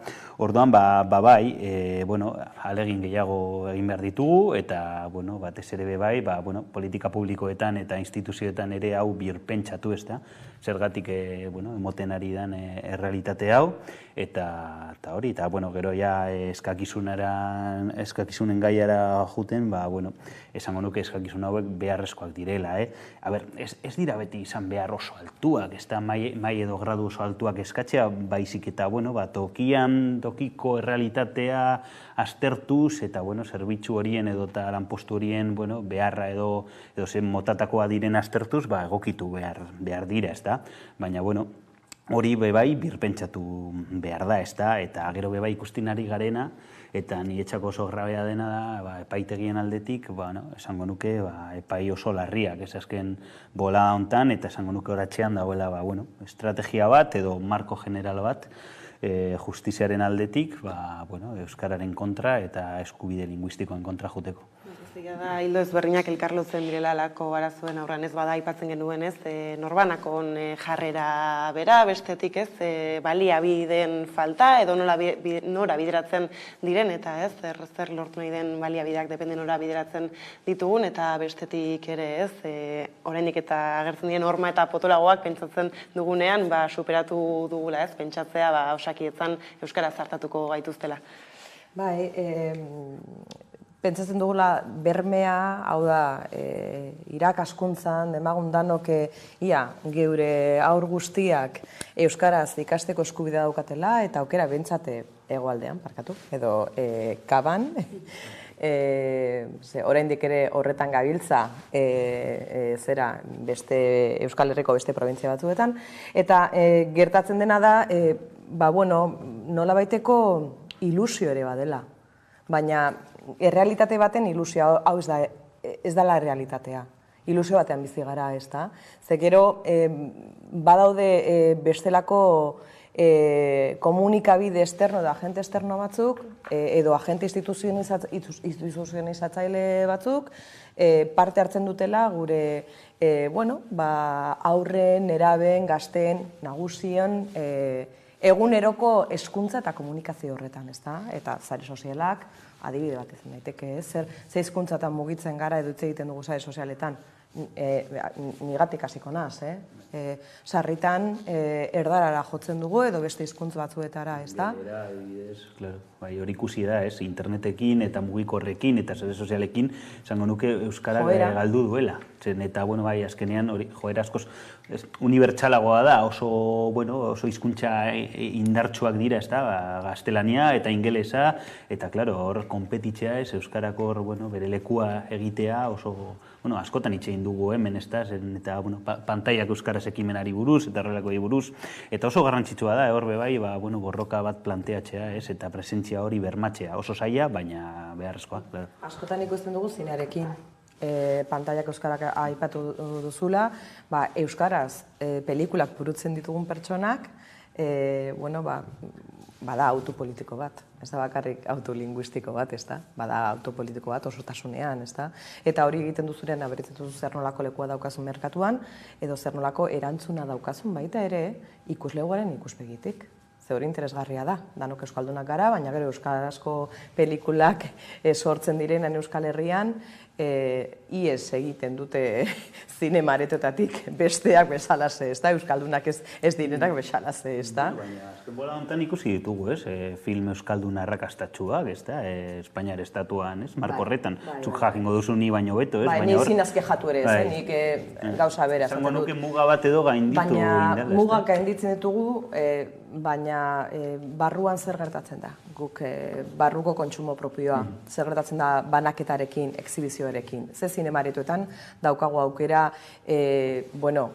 industrialki oso garestiak ez diren produkzioak, gure zinemaretoetan ikusteko, ez da? Beste leku batzuetan, badago kotantzeko bat, euskarazko pelikulak adibidez, jartzeko beharrak exigitzen duenak, ez da? Zergatik ez gurean, ez da? Pausu txiki batzuk esparru osotan, nik zinearen inguruan hitz egiten dut, baina beste esparru asko daude honetaz hitz egiteko, eta tantxak egiten dute azkenean, nigeri leku bat. Aztertu beharreko tanta asko badira, eta horrez, aztertu beharrekoetan besteak beste udalerri euskaldunen mankomunitateak, dira egun da bat udalerri barne biltzen dituen mankomunitateak, zerbitzu publiketako datuak aztertu ditu udalerri hauetan, eta justu ez, ikusi dituzten emaitzez, edo eta ondorio ez hitz egiteko badugu kameraren beste aldean Iraitz Lazkano, UEMako kidea. Kaixo, ez daitugu entzuten, segundu batean mueltatuko gara, ez dakit arazorik edo badaukagun, errealizaziotik edo, badugun aukera Iraitz entzuteko. Ea, agian Iraitz, hitzein dezakezu momentu baten berriro eguerdion. Tira, badirudi oraindik ezin zaitugula entzun, baina tira ez, kasu honetan bai, lerroburuak ez, utzi dutela gerian nola euskara ez dela bermatzen Hiru lanpostuetan, ez, bereziki hemen besteak beste bai agertzen zen, eta aipatu dugu, ez, zein batean Osakidetzako kasua, osasun zentroetara goazenean, zer uste dute halako datuek agerian, ez, 10-tik 3 lanpostuetan ez dela bermatzen kasu honetan. Batetik arraroa, ze beharrezkoa da euskara jakitea horrelako lanpostu bat eskuratzeko. Beraz, zer da funtzionatzen ez duena, hor, zer da galdu duguna, ezan daiteke, ez da? Hizkuntza eskakizun bat lortzen duzunean, benetan hizkuntza eskakizuna lortzen duzu. Hala, azterketa bat gainditzen dugu. Euskaraz hitz egiteko eta komunikatzeko kapazak gara, edo azterketak aprobatzeko kapazak gara. Hor dago niretzat kinkalarria. Esaten diatenez, orain bai entzungo zaitugu Iraitz, kaixo? Kaixo, arratzaldean. Arratzaldean, parkatu momentutzo honengatik, eta tira ez, aipatzen genuen nola zerbitzu publikoetako datuak behatu eta aztertu egin dituzuen ez, agian hasteko konta iguzu ez, zer da EUEMatik ikusten zuena ez, nabarmendu beharrekoa ikerketa hau egin eta gero? Bueno, UEMatik badauko neurri baten udalerri euskaldunen behategi papel bat edo, eta noizean behin halako ikerketak eta azterketak egiten ditugu, udalerri euskaldunei eragiten dieten, hainbat gairen inguruan, ez? Da, kasu honetan, osasun zerbitzuak aztertu ditugu, UEMA 101 herrik osatzen dugu, Hego Euskal Herriko 101 herrik, beraz, aztertu ditugun datuak Hego Euskal Herriari dagozkionak dira, eta aztertu ditugu hain zuzen, osasun zerbitzuen euskararen inguruko datuak. Eta, esan dakoa, ez, datu horiekin hainbat ondorio atera ditugu, eta ikusten duguna bentsat da, evoluzio garbirik ez dela egon, ez, eta horrek pixkak eskatzen gaitu, izan be, 2 urtean behin egiten dugun azterketa honetan, ez dugu ikusten benetan aurrera pausu nabarmenik ematen danik. Egia da neurri baten, duela 2 urteko datuak eta oraingoak ez direla 100% konparagarriak, udalerri berria dauzkagulako UEMan, eta beraz, azterketa horren eremuare ez dela berdin-berdina, baina hori, ez, nabarmentzekoa da, ez dela egon aurrera pausu handirik langileen hizkuntza eskakizun eta ezagutzaren arloan. Eta gainera hor besteak beste ez adibide gisara pediatriaren kasua aipatu izan da, zer egin topatzen gara hemen ez, bintzat adibide moduan hori da aintzat hartzeko. Bai, da, pediatri izango litzake kasuriko nabarmenetakoa edo hutsune handiena ikusi duguna, nahiz eta euskaraz jakiteko beharra ezarrita dagoen postu askotan, horietako asko betetzen dituztenak ez dakite euskaraz, eta asko gainera ordezkapenen bitartez, eta nahiz eta lanpostua berak hizkuntza eskakizuna izan, ordezkapenen bitartez da egiten dianez, hori ez, sarri aurkitzen gara, ez dagoela pertsona euskaldunik pediatria zerbitzua ematen. Hori garen larriagoa da, hori ez, jakin da gainera, sarri aur elebakarrak, euskaldun elebakarrak direla hartatzen dituztenak, eta esan dakoa, ez, euskara zerbitzu hori eman ezin izateak batetik herritarren hizkuntza eskubideak urratzen dituela, baina gainera zerbitzuaren kalitateare askoz txarragoa dela uste dugu, pazientearen hizkuntza erabiltzen ez delako, eta komunikazio asko zailtzen delako. Bai, ez, gainera, aipatzen da ez nola azken 10 urtetan aurrera pausuak edo bai eman diren, hala ere ez, egoera eta kasunetan bezalaxe bestelakoa da, edo, aipatzen zen duen bezala ez, aurrera edo aldaketa handirik ez dela nabaritzen azken urteekin alderatuta ez, esan duzu zer suposatzen duen honek, baina zeri dagokio? Nola zeri dagokio, markatu? Ez, azken 10 hamarkadetan urratsak eman izana, eta hala ere ez, datuak alderatzerako orduan, bestelako aurrera pausu nabarmenik ez izatea, eta gainera zer eta udalerri euskaldun ez hitz egiten gabiltzanean. Bai, azkenen guk hor ikusten duguna da, egitura asko neurriak falta direla, hori nabarmena da. Aipatzekoa da, azterketa honetan ez ditugula bakarrik udalerri euskaldunetako osasun zerbitzuak aztertu, baizik eta udalerri euskaldunei zerbitzu ematen dienak, hau da referentziazko ospitalak eta ere kontuan hartu ditugula, ez? Eta pixkat esan dakoa, ikusten duguna egiturazko neurri horrek hartzen ez baldin badira, zaila izango dela eskakizunetan aurrera egiten joatea. Azkenean eskakizunetan lanpostuen zerrenda aztertzen dugu, hor garbi ikusten da lanpostu bakoitzerako ze eskakizun dagoen, baina hori ez lan beteten diren, euskara lanerako hizkuntza izan dadin neurriak hartu, profesional falta omen dago edo dagoela esaten diguten honetan, profesional berriak sortu, eta hauek euskaldunak izan daitezen neurriak hartzeko, nik uste hori ez, hor apustu egiten ez baldin bada, oso zaila izango dela benetan aurrera egitea, eta danok behar dugun osasun zerbitzu bat euskaraz eman ahal izatea. Eta aipatzen zenuen moduan, zeintzuk diren, aintzat hartu dituzuen datuak, nolakoa izan da metodologia ondorio hauetara iristeko? Lehen aipatu bezala, ikerketa hau 2 urtean behin egiten dugu, eta gobernua beraiek emandako datuak dira erabiltzen ditugunak. Bertan, langileen zerrenda aztertzen dugu, langileen plantilla okorra eta lanpostuen zerrenda aztertzen dugu, eta horren arabera egiten dugu ikerketa hau. Hor agertzen da, langile lanpostu bakoitzak hizkuntza eskakizun daukan, hori egiaztatuta dauka eta zer datatik aurrera. Beraz, hortik ateratzen ditugu ondorioak, eta gero, ikusten dugu komunikazioa emako kideen herriekin, zalantzaren baldin balego, edo kasu bereziren bat, edo alakorik, hori aztertzeko, adibidez, pediatren kasuan, nabarmen gertatzari dena da, herri txikietan, pediatre zerbitzua gero murritzago dela, eta ondoko herrietara joan beharra dagoela, pediatre zerbitzu hori jasotzeko, eta, alako gauzak fintzeko, bai herriekin eta hitz egin izan dugu, herriko ordezkariekin, baina bestela esan dakoa. Lanpostuen zerrendaren azterketaren bitartez, hori metodologia. Eta beraz, aipatu dituzun lerroburutxo hauek aintzat hartuta, nondik jo behar dute konponbideak edo zein urratzen mamarko liatezke, honi buelta emateko izan ere aipatzen zenuen, nola badiren hizkuntza eskakizun batzuk, baina gero errealitateari ez diotenak erantzuten.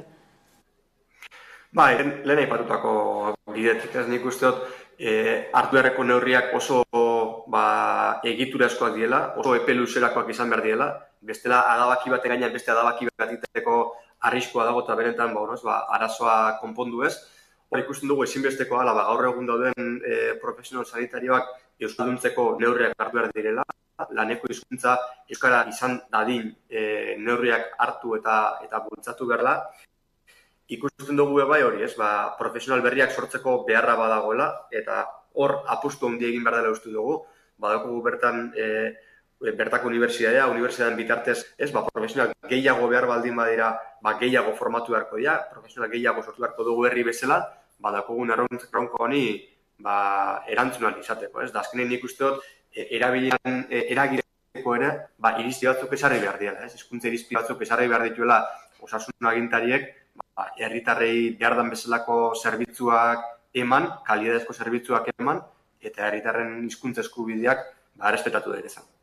Baina egia da neurri hauek hartzeko, gizarte eragile ezberdinetatik zabiltzetela eskatzen, alik eta lasterren izateko, gero heldu zaizkigu ez da justu aste honetan baita ere berriak nola EAEren kasuan, adibidez hizkuntza eskakizunen dekretua atzeratu egingo den, hori ere izango da, atzera pausua baina behintzat erronkari neurriz heltzeko beste oztopo txiki bat.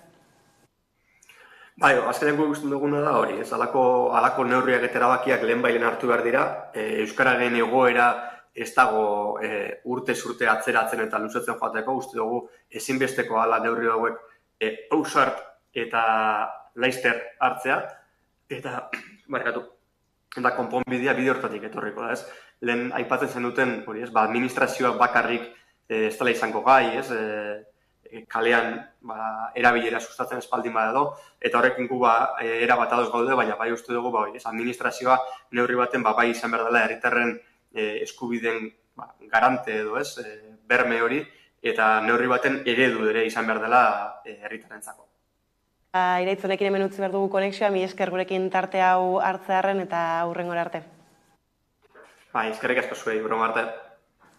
Tira hor badira hainbat eta hainbat ertz, baina lehenbiziko puntu bat besteak beste zer nolako baliabideak edo tresnak ditugun bermatzeko hasiera baten eskatzen den hizkuntza eskakizuna gero iraunkorra izan dadin. Bueno, bai, nik uste dut elkarrezketan oso argi gelditu dela, zein den errealitatea, eta batez ere, udalerri euskaldunen egoera kezkagarria da, zeren eta ez dira, legez bermatu beharko sana ez da bermatzen, eta batez ere, administrazioan eta zerbitzu publikoetan, batez ere osasunean kezkagarri, euskaldunak diren herritarren eskubidea linguistikoak ez dira betetzen, eta ni pentsatzen dut, batez ere hori pediatrian edo elebakarrak diren aurren atentzioa edo nolakoa den, eta ezin direla gertatzen zaiena ondo espresatu, eta jasotzen duten atentzioa ez dela ona, arrazoi horregatik edo nagusien kasuan, beraien ama hizkuntzan espresatzeko eskubide guztia daukate, baina, klaro, gero, ez dituzte ulertzen edo, eta, klaro, hau bermatzeagia da, zaila dela zen, eta bebai, lanpostu publikoetan interinitate handia dago, postuak ez dira betetzen, hori lan temporalak, eta, kasu horietan interinitatean edo eta lanpostu temporaletan ez da exigitzen, euskara maila bat. Orduan, zorrotxago jarri behar dira, administrazioak hau ez gertatzeko, eta, lege aldatu behar bada, lege aldatu, protokolo berria, baina, badirudi lege aldi honetan ez dela izango, zoritxarrez, baina espero dugu, laster, egoera analizatzea instituzioen partetik, hau dana ikustea, hori, elkarrezketan Iraitz Lazkano ondo adierazi duena, ikustea, ikastea, eta soluzioak planteatzea, ez da. Izan ere horre administrazioaz gabiltzala hitz egiten Eusko Jaurlaritzak esan zuen, agintaldi honetan aldatuko zuela hizkuntza eskakizunaren dekretua bera, orain ez dago hainbesteko presarik, eta eragile ezberdinak haserre agertu dira honekin ere. Bai, eta, asuntua da, suposatzen dut konsensuaren bila ibiliko direla, eta ez dela erreza izango, ez? Danok dakigunez, ez da. Baina naiz eta errezez izan beharrezkoa den zerbait da, eta batzuetan gauza batzuk agendan lehenetzi behar dira. Aldez aurretik prestatu, erabaki eta hasi horrelako programa jartzen, ez da. Iraitzeko komentatzen zuen bezalaxe, bada orokorra eta egiturazkoa den arazo bat daukaguna, ez da. Orduan, nik uste dut sailka, esparruka, lehen aipatu ditugun txantxa txiki horiek implementatzen hasi beharko dugula, ez da. Egoerari aurre egiteko. Ze gero eta komplikatua daukagu Euskaldunok horrelako mundu globalizatu honetan gure hizkuntzarekin superbizitzea eta komunikatzea, ez da. Eta orduan beharrezkoa da. Bai, parlamentuek eta gobernuak bere ritmoa daukatela, normalean ritmo motela, ez da, eta honek bai, ez dakit, oztopatzen duela pizka bat, arazoni aurre egitea, zen, eta ikusi dugu bai, legealdi honetan, hizkuntz legearekin, zirudien lehen momentu batean, akordio nahiko zabala zegoela, lege hori eztabaidatzeko eta implementatzeko, eta azkenean, momentu honetan geldituta dago, akorde hori, kontsentsu hori hautsi eginda, eta ez dakigu legealdi honetan beba hizkuntz lege hori ikusiko dugun, eta nahiko erlazionatutak dauz, hizkuntz lege hau, hezkuntza lege hau parkatu hizkuntza eta eredu linguistikoarekin, eta hezkuntza legearen arazo bat da konkretuki, ze hizkuntza eredua implementatuko den gure hezkuntza zerbitzu publikoan, bai. Da itxaron barko dugula hezkuntza legeak azkenean zer dakarren, eta Jaurlaritza aipatu dugula, bada beste gai bat, Zaldibarren gertatutako luiziarekin lotuta, eta azken egunotan albiste gehiago ere, etorri zaizkiunak baukagu bideo bat, azken berri horiekin, eta helduko diogu gaiari. Zaldibarko zabortegiaren jabea zen Berte Recycling enpresako arduradunak Durangoko epaitegian deklaratzoka ziren ostegun honetan, ingurumenaren kontrako delituak aztertzen dituen auzian. Baina bertan behera gelditu dira deklarazioak hirugarrenez, momentuz ez dakigu zer dela eta. 2020an gertatutako luiziak bi auzi ireki zituen. Bata ordea 2021 batean itxi zen, fiskaltzak eta auzipetuek sinatutako akordioarekin. Bigarren auzia ingurumenaren aurkako delitoagatik irekitakoa berriz Durangoko auzitegiaren eskutan dago. Auzibide honek Jaurlaritzako zenbait teknikariren ardurak ikertuko ditu, Berte Recyclingeko jabeen ardurez gain. Testu inguru honetan Jaurlaritzaren eskutik Sprilurrek eskatuta zabortegiren lurzoruaren egoera aztertu zuten, eta hark ondorioztatu du lurraren egoera geologiko konplexuak arazoak dakartzala lurzoruen egonkortasunari dagokionez. Horren aurrean Mikel Otero EH Bilduren legebiltzarkideak azpimarratu du premiaz inork bere gain hartzen ez duen esku hartza behar duela zabortegiak. Profesional batek esaten duenaren arabera, segurtasun faktorea oraintxe bertan Zaldibar erori zenean baino kaskarragoa dela, lurra oso abiadura handian mugitzen ari dela, arrakalak daudela, arrakala horietatik ura barrenera joaten dela, beraz, jarri zituzten geruzak ez direlari efektiboak izaten, eta arrisku asko daudela. Egonkortasunaren inguruan, suteen inguruan, isurien inguruan, eta kontu larri asko daudela mai gainean. Horren aurrean azalpenak eskatuko dizkio Arantxa Tapia sailburuari ostiralean legebiltzarrean. Alegia, egoera honen aurrean zein pauso dota zer egingo duten galdetuko diote Subiraniste Jaurlaritzari. Bien bitartean Tapiak Euskadi Irratiari esan dio Zaldibarko zabortegiaren lurrak egonkortasun maila baxuenan daudela, baina egonkor. Gaur-gaurkoz dauden parametroekin eta azterketaren arabera egonkor dago. Maila bajuenean eta guk utzi genuena baino kerro, bai, baino egonkor.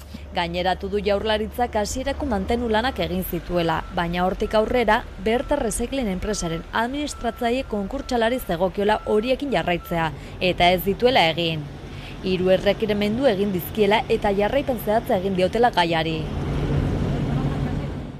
Beraz, irudi auzi honen, eztabaida ezberdinak denboran geroz eta gehiago luzatzen badabiltzala, ez? Ikusi dugu askotan gai honekin lotuta nola erantzunkizuna nork hartu ere izan den gatazka nahikoa, eta orain ez, justu bazen lehen biztiko aldiak, Jaurlaritzako kardugudunak aztertuko zituztela epaitegian, eta 3. aldiz, ez dakigu zerraitik atzeratu eginda. Batzuetan horrelako lurralde edo demagun zerbitzu publikoak nahasten direnean interes pribatuekin, horrelako egoeren aurrean aurkitzen dugu geure burua. Hau da, horrelako katastrofeekin zarritan, ez da? Lehengo gunean, Bieskasen inguruko, kanpinaren inguruko erreportai bat ikusi nuen telebistan, jarraitzen egon nintzen, eta hor oso garbia agertzen zenola teknikariek, aldez aurretik, administrazioari oharrak egin zizkieten, esanez, hau hemen ezin da egin, gutxiago era honetan. Orduan, nire ustetan, kasu honetan, harremanatzen baldin badugu gure bizitza estiloa, hau da ez dugula erreziklatzen, plastikoak direla eta zenbat zabor sortzen dugun, non erreziklatu guzti hori, nora doan guzti hori gehi privatizazioa zerbitzu batzuena edo esleipenak, kontrol gehiegi gabekoak edo behar dituztenak, baino apurtxu bet gutxienez, kontu zibiliko naiz hitzekin, horrelako gauzen aurrean aurkitzen dugu gure burua. Orduan zer gertatzen da, horrelako ping-pong partide baten aurrean ikusten dugula, errua zurea da, errua nirea da, batzuetan pertsona konkretu batzuengan jartzen dira ardura guztiak, eta egia da, ardura daukaten pertsona konkretu batzuk ere badira, sinadura egiten dituztenak, baina sakonagoa eta nik uste dut honek eskatzen duela eztabaida konplexu eta sakon bat, ezta? Hemen kasu honetan hildako bi izan genituen, eta horiek baino gehiago izan zitezkeen. Bai.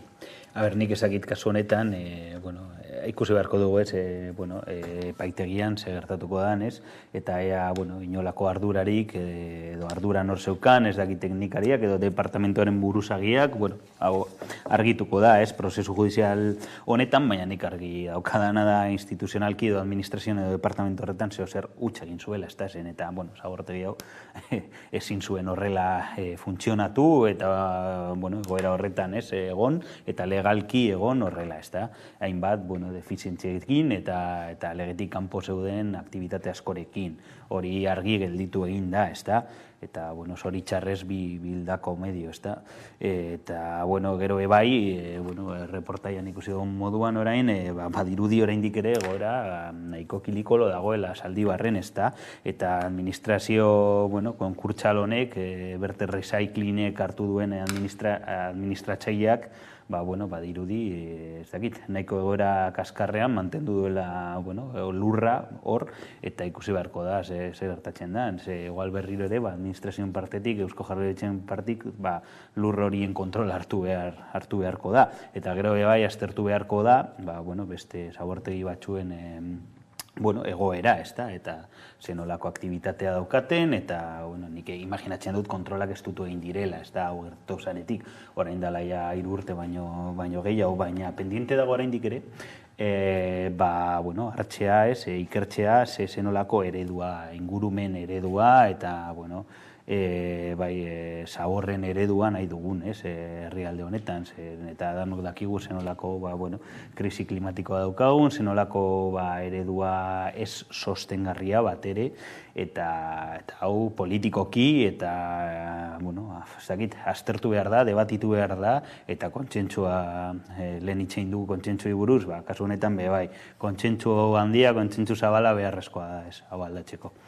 Izan ere guztiaren erroan bada eredua bera, ez? Eta gero behin eredu batzuk bultzatzen direnean, zerekin topatzen garen, ez? Eta gainera justu ez, aipatzen epaiketa bat lotuta ingurumen delituarekin, gero berez siatze bat egin behar zen, baina badirudi ez, ingurumena kutsatzen jarraitzen dela ez, eremu horretan, eta arriskoak badirela erori ezkero ikusi genuen ez, baina bere garaian lehenbiziko luizi horretan gero zenbateko suteak, eta, airearen kutsadura ere nola igozen egun batetik bestera, eta luze iran zuela. Bai, batzuetan ez ditugu zaborrak ikusten, eta egun hori gertatutakoa gertatu arte, ez genuen, nik adibidez ez nekien horrelako zabortegi bat zegoenik, ez da? Eta gero batean konturatzen gara hor gure zaborrak daudela. Eta gure zaborrak 2 pertsona hor azpian nolabait sartuta dituztela zabor guztien artean, ez da? Gogorra da pentsatzea, gogorra da ez gogoratzea baita ere, nik une honetan ez ditut pertsona bien izenak gogoratzen. Eta hori gogorra da ere bai, pertsonak daudelako hortxe bertan, ez da? Hau da, hau ez da bakarrik programa bat eratzea, hau ez da marraski eder bat egitea edo berdez jantzitea gure arropa, gure mesua. Hau bada pertsonen eta bizitzaren inguruko eztabaida eta ereduaren inguruko eztabaida sozial importante bat beharrezkoa duguna. Ezin da onartu oraindik ere supermerkatura joatea eta bananak plastikoaren. Gauza txikiak dira, baina egunerokotasunak egiten du egiturazkoa dena. Eta aurkitzea, hori, bananak plastikoarekin nolabait horrelako horren barruan egotea, ez da? Bananak ez dituzte plastikoak behar. Eta bar handi batekin jarretuko nuke, ez da? Gauza txikiak ematen baldin badute ere, berriro ere noa, tantaren esenplarekin, ez da? Baina tantzak dira hauek ere bai, ez da? Eta nire ustez asunto serioa da, ezin da berriro gertatu, baina ez gertatzeko behar ditugu neurriak. Baina behar ditugu neurriak orain. Honek ezin du onartu atzerapenik. Bai, egia da, agintarien partetik, gero eta gehiago ikusten ditugula, diskurtso grandilocuente horiek, eitzen dituzten goi bilera, makro goi bilera horietan, klimaren bileretan, baina gero praktikan eredua sakonki aldatzearen proposamen serioak ez ditugu inola ere ikusi, ez hemen Euskal Herrian, ez Espainiar estatuan, ez Europan, edota estatu batuen partetik, ez da, goratzen dut oraindik ere, Kyotoren protokolo hori, inoiz ez zela bete, gero hainbat gehiago iritsi ziren, Pariseko protokoloa ez da bete, Txinak bebai bere hildotik doa, inolako protokolorik bete gabe ez da aztertu behar dugu modu global batean. Egia da gauza txikiak bebai, bere eragina dutela, ez da, baina nik faltan botatzen dut, internazionalki ez nazioarteko mailan, geopolitikan, akordiorik, akordioakoa dauz, eta heltzen dira ez, baina gero ez dira betetzen. Hau da, erreminta eraginkorrak, hori bermatzeko, akordiorik betetzen diren bermatzeko, zezke bestela, ez dugu inola ere modelo eredu hau aldatzen ez dakit gai izango inoiz. Agertu dira aginduak etorkizun oso luze batera begira, ez? Nola 2060 urtean ez dakit zer gertatuko den, eta ikusten dira ez badirela gauza batzuk, etorkizun oso laburrean aldatu beharrekoak, baina tira, ez? Agian lasaitzen gaitu pentsatzeak 50 urte barru hobeto. Hori da askok pentsatzen dutena, ez da? Eta gainera inork ez dugu ikutu nahi, ez? Kapitalismoaren muina, azkenean hori da, gure arazoa, ez da? Merkatuaren, merkatuak beti jun behar da, hasi behar da, gorantz jun behar da, eta hori, pizka bat hori kapitalismoaren, nola esan, arima hori inork ez du nahi ikutu, eta hazkunde ekonomikoa beti, eta, ez da, inoiz ere modu serio batean, aztertu, ez da, ebalde kresimentu bat beharrezkoa dela, edo eta merkatuaren, merkatua erregulatzea, ez da, eta hori bebai, oso erlazionatuta dagoela, ez, ingurumenarekin. Eta hor tarteka, ez, gaiz aldatuta epaiketa bat aipatu dugula, egin ez dena, baina bai beste bat gertatu dena, Gasteizen kasu honetan, Tubacexeko auzipetutako beharginekin lotutakoa, hemen orotara, ez, 20 urtetik gorako espetxe zigorra eskatzen zaie guztiak bat eginda, baukagu bideo labur bat gaiak kokatzeko eta helduko diogu.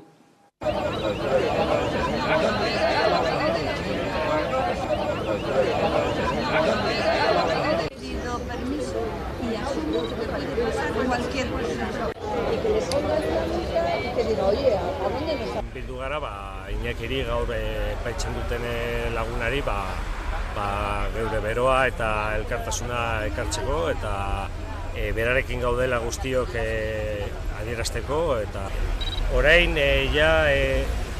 zazpi horietako bat Aintzane epaitua izan zen orain dela hilabete batzuk eta absoluzioa jaso zuen eta gainera epaitegietan esan zuten montajea izan zela eta gezurretan ibili zirela ertzainak beren salaketetan.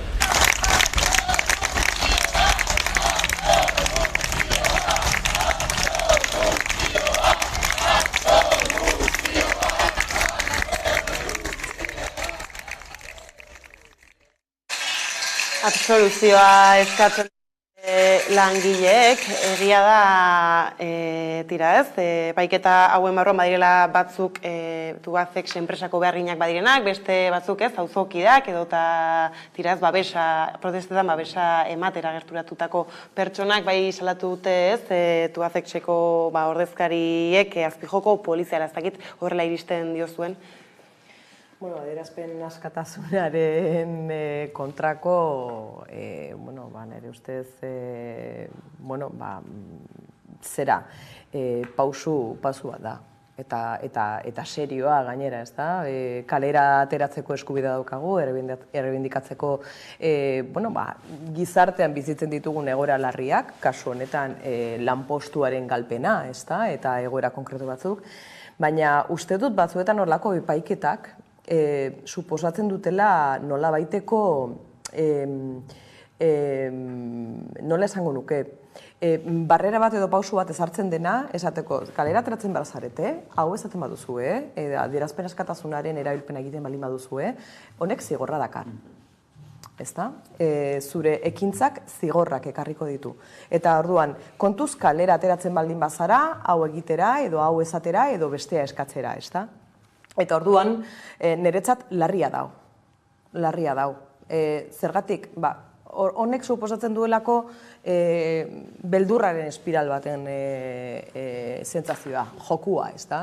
Eta bestelako errebindikazio batzuk kalera eskatzera ateratzen nahi dugunean, bitan pentsatuko dugu zer egiten dugun, edo ia ateratzen garen ala ez. Seinalatuak izango garelako, lanpostua galdu dezakegulako, edo tribunaletara eraman gaituztelako, ez da? Ez garaziko mordaza legearen inguruan ez egitera, klar. Bai, guztiz ados. Ni etxako hau klase langilearen kriminalizazioaren estrategiaren pausu berri bat da, eta zuk ondo esan duzun moduan, beldurra sartzeko modu bat edo. Lan protesta eta protesta sindikala legitimoa dana guztiz, oztopatzea justiziaren bidez. Laufer moduko bat, baina lan munduan, kasu honetan.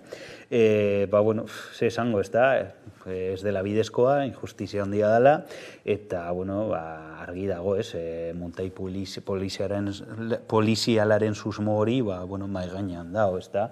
Badirudi egon zan epaiketan, hori nahiko argi gelditu inzala, ez da, muntai polizialaren susmoa, eta badirudi beste kasuetan ere hor erdian dagoela, ez da. Eta hori, klase langileari beldurra sartzeko estrategia. Egia da, ikusten ditugun eta berrietan agertzen zaizkigun protesta guzti hauetan, langileen protesta guzti hauetan patroiak behin eta berriro errepikatu egiten direla, ez? Bai, kasu honetan, Tubafixen gainera ez oso gogorrak izan ziren protestak, poliziaren parteko jokaera ez argi agertzen zen, baina ikusi dugu azken hilabetetan ez, izan ospitale baten aurrean ere ez, garbitzaileak, garbitzaileen kontra oldartzen ikusi dugula polizia, eta gero naizta kasu honetan ere ez, beharginek azkenan lortu zuten euren lanpostetan jarraitzea, baina hala ere ez, behin lanposta berriro integratzen zarela, greba luze baten ondoren epaitegira joan martzara. Bai, eta zuri bakarrik, zure egoera, zure lanpostuan, zure bizitzan, eraldatu egiten du horrek. Horrelako borroka luze baten ondorez horrek presioa dauka, ezta? Eta honelako, administrazioaren aldetik etortzen diren jarrerak ere markatzen dute ere gehiago zure bizitza, zure egoera, eta kasu honetan epaitua izatearena, ezta. Komplikatua da oso asuntua, ze gainera ikusten ari gara azkenaldi honetan mobilizaziorako ahalmena eta mobilizazioa gutxitu egin direla, asko, eta sarritan, ofek esaten zuen, baina honekin ez gara hasiko orain, bakarrik zerbait oso ezer daukatenak edo galtzeko arriskoan daukatenak haiek bakarrik botatzen joaten direla kalera edo bereik eraltzen dituzten gauzak, ez da? Eta horiek ere ezin baldin badituzte gauzak aldatu, ez dakitora goazen. Baina nik lan munduan, gutxienez erkidegoan, ikusi dute paradigma aldaketa bat, ez da zen, eta enpresa askotan eta sektore askotan langile konturatu egin dira greba bat egitea erreminta iraunkorra dela beraien lan baldintzak eta bizi baldintzak hobetzeko.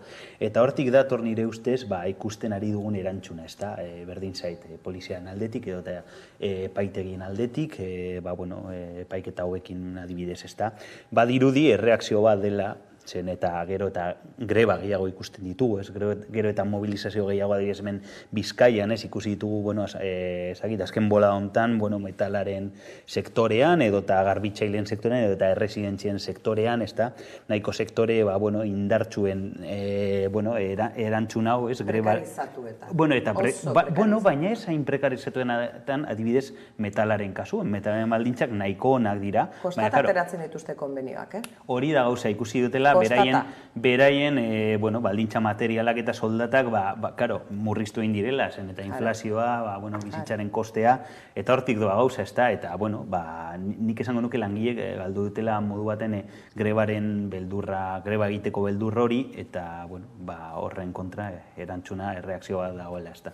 Ia hori nolabait zabaldu egiten den, ez da. Eta bukatu baino lehen, beste gai bati helduta, justu larun bat honetan ez, ikusiko ditugu alkatetzak osatzen bere orotara, ez dakit, nola izareten bizitzen orokorrean, ez, garai hauek ikusten gabiltza, ikamika ugari badagoela, panorama ere aldatu da ez, paktoi dagokienean, ez, agente berriak sartu direlako eskemetan ere, nola erreparatzen diozue, ekainaren 17-ari? Batetik, atentzio osoz. Ez dakit danok egon ginen gertu-gertukoa dalako, konkretuki zera udaletxeak, udalak, badira oso gertukoak, herrikoak, eta nik uste dut horrek kuriosidadea sortzen digula, eta beharra baita ere jakiteko nolaterako den gure herrian, eta zer nolako politika sozialak egingo diren, eta zer nolako gobernua eramango den aurrera, ez da. Mugimenduein inguruan hitz egiterakoan,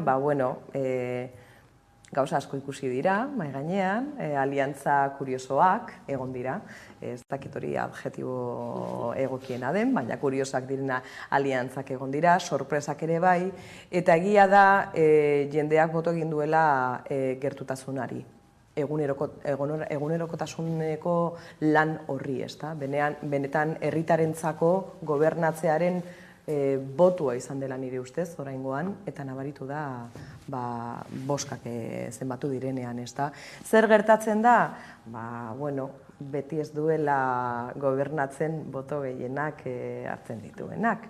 Eta legeak eta bermatzen du hori egitea, ez da. Hor dago pixka bat saltza eta keska, ez, erabat.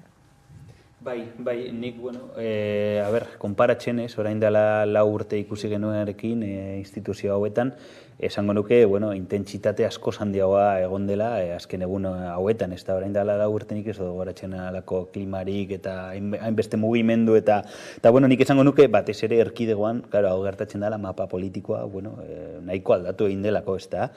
Nafarroan gutxiago, baina erkidegoan ikusi dugu nola orain mapa politiko asko ere anitzagoa, ez pluralagoa dela, eta, claro, ez esan normala, niretzako Euskal Herria beti nahiko anitza eta pluralagoa da, eta hainbat partido politiko nahiko indartsu izan dira. Eta esan normala, EAJ eta PSR-en arteko aliantzanekin ia instituzio potolo guztiak gobernatzea, ez hori anomalia bat izan da 8 urteetan. Eta nik esango nuke modu batean, anistasun hori itxule egin dela, ez, hauteskunde hauetan. Eta berrazkoa dela, bai, sanoa dela esango nuke, bai.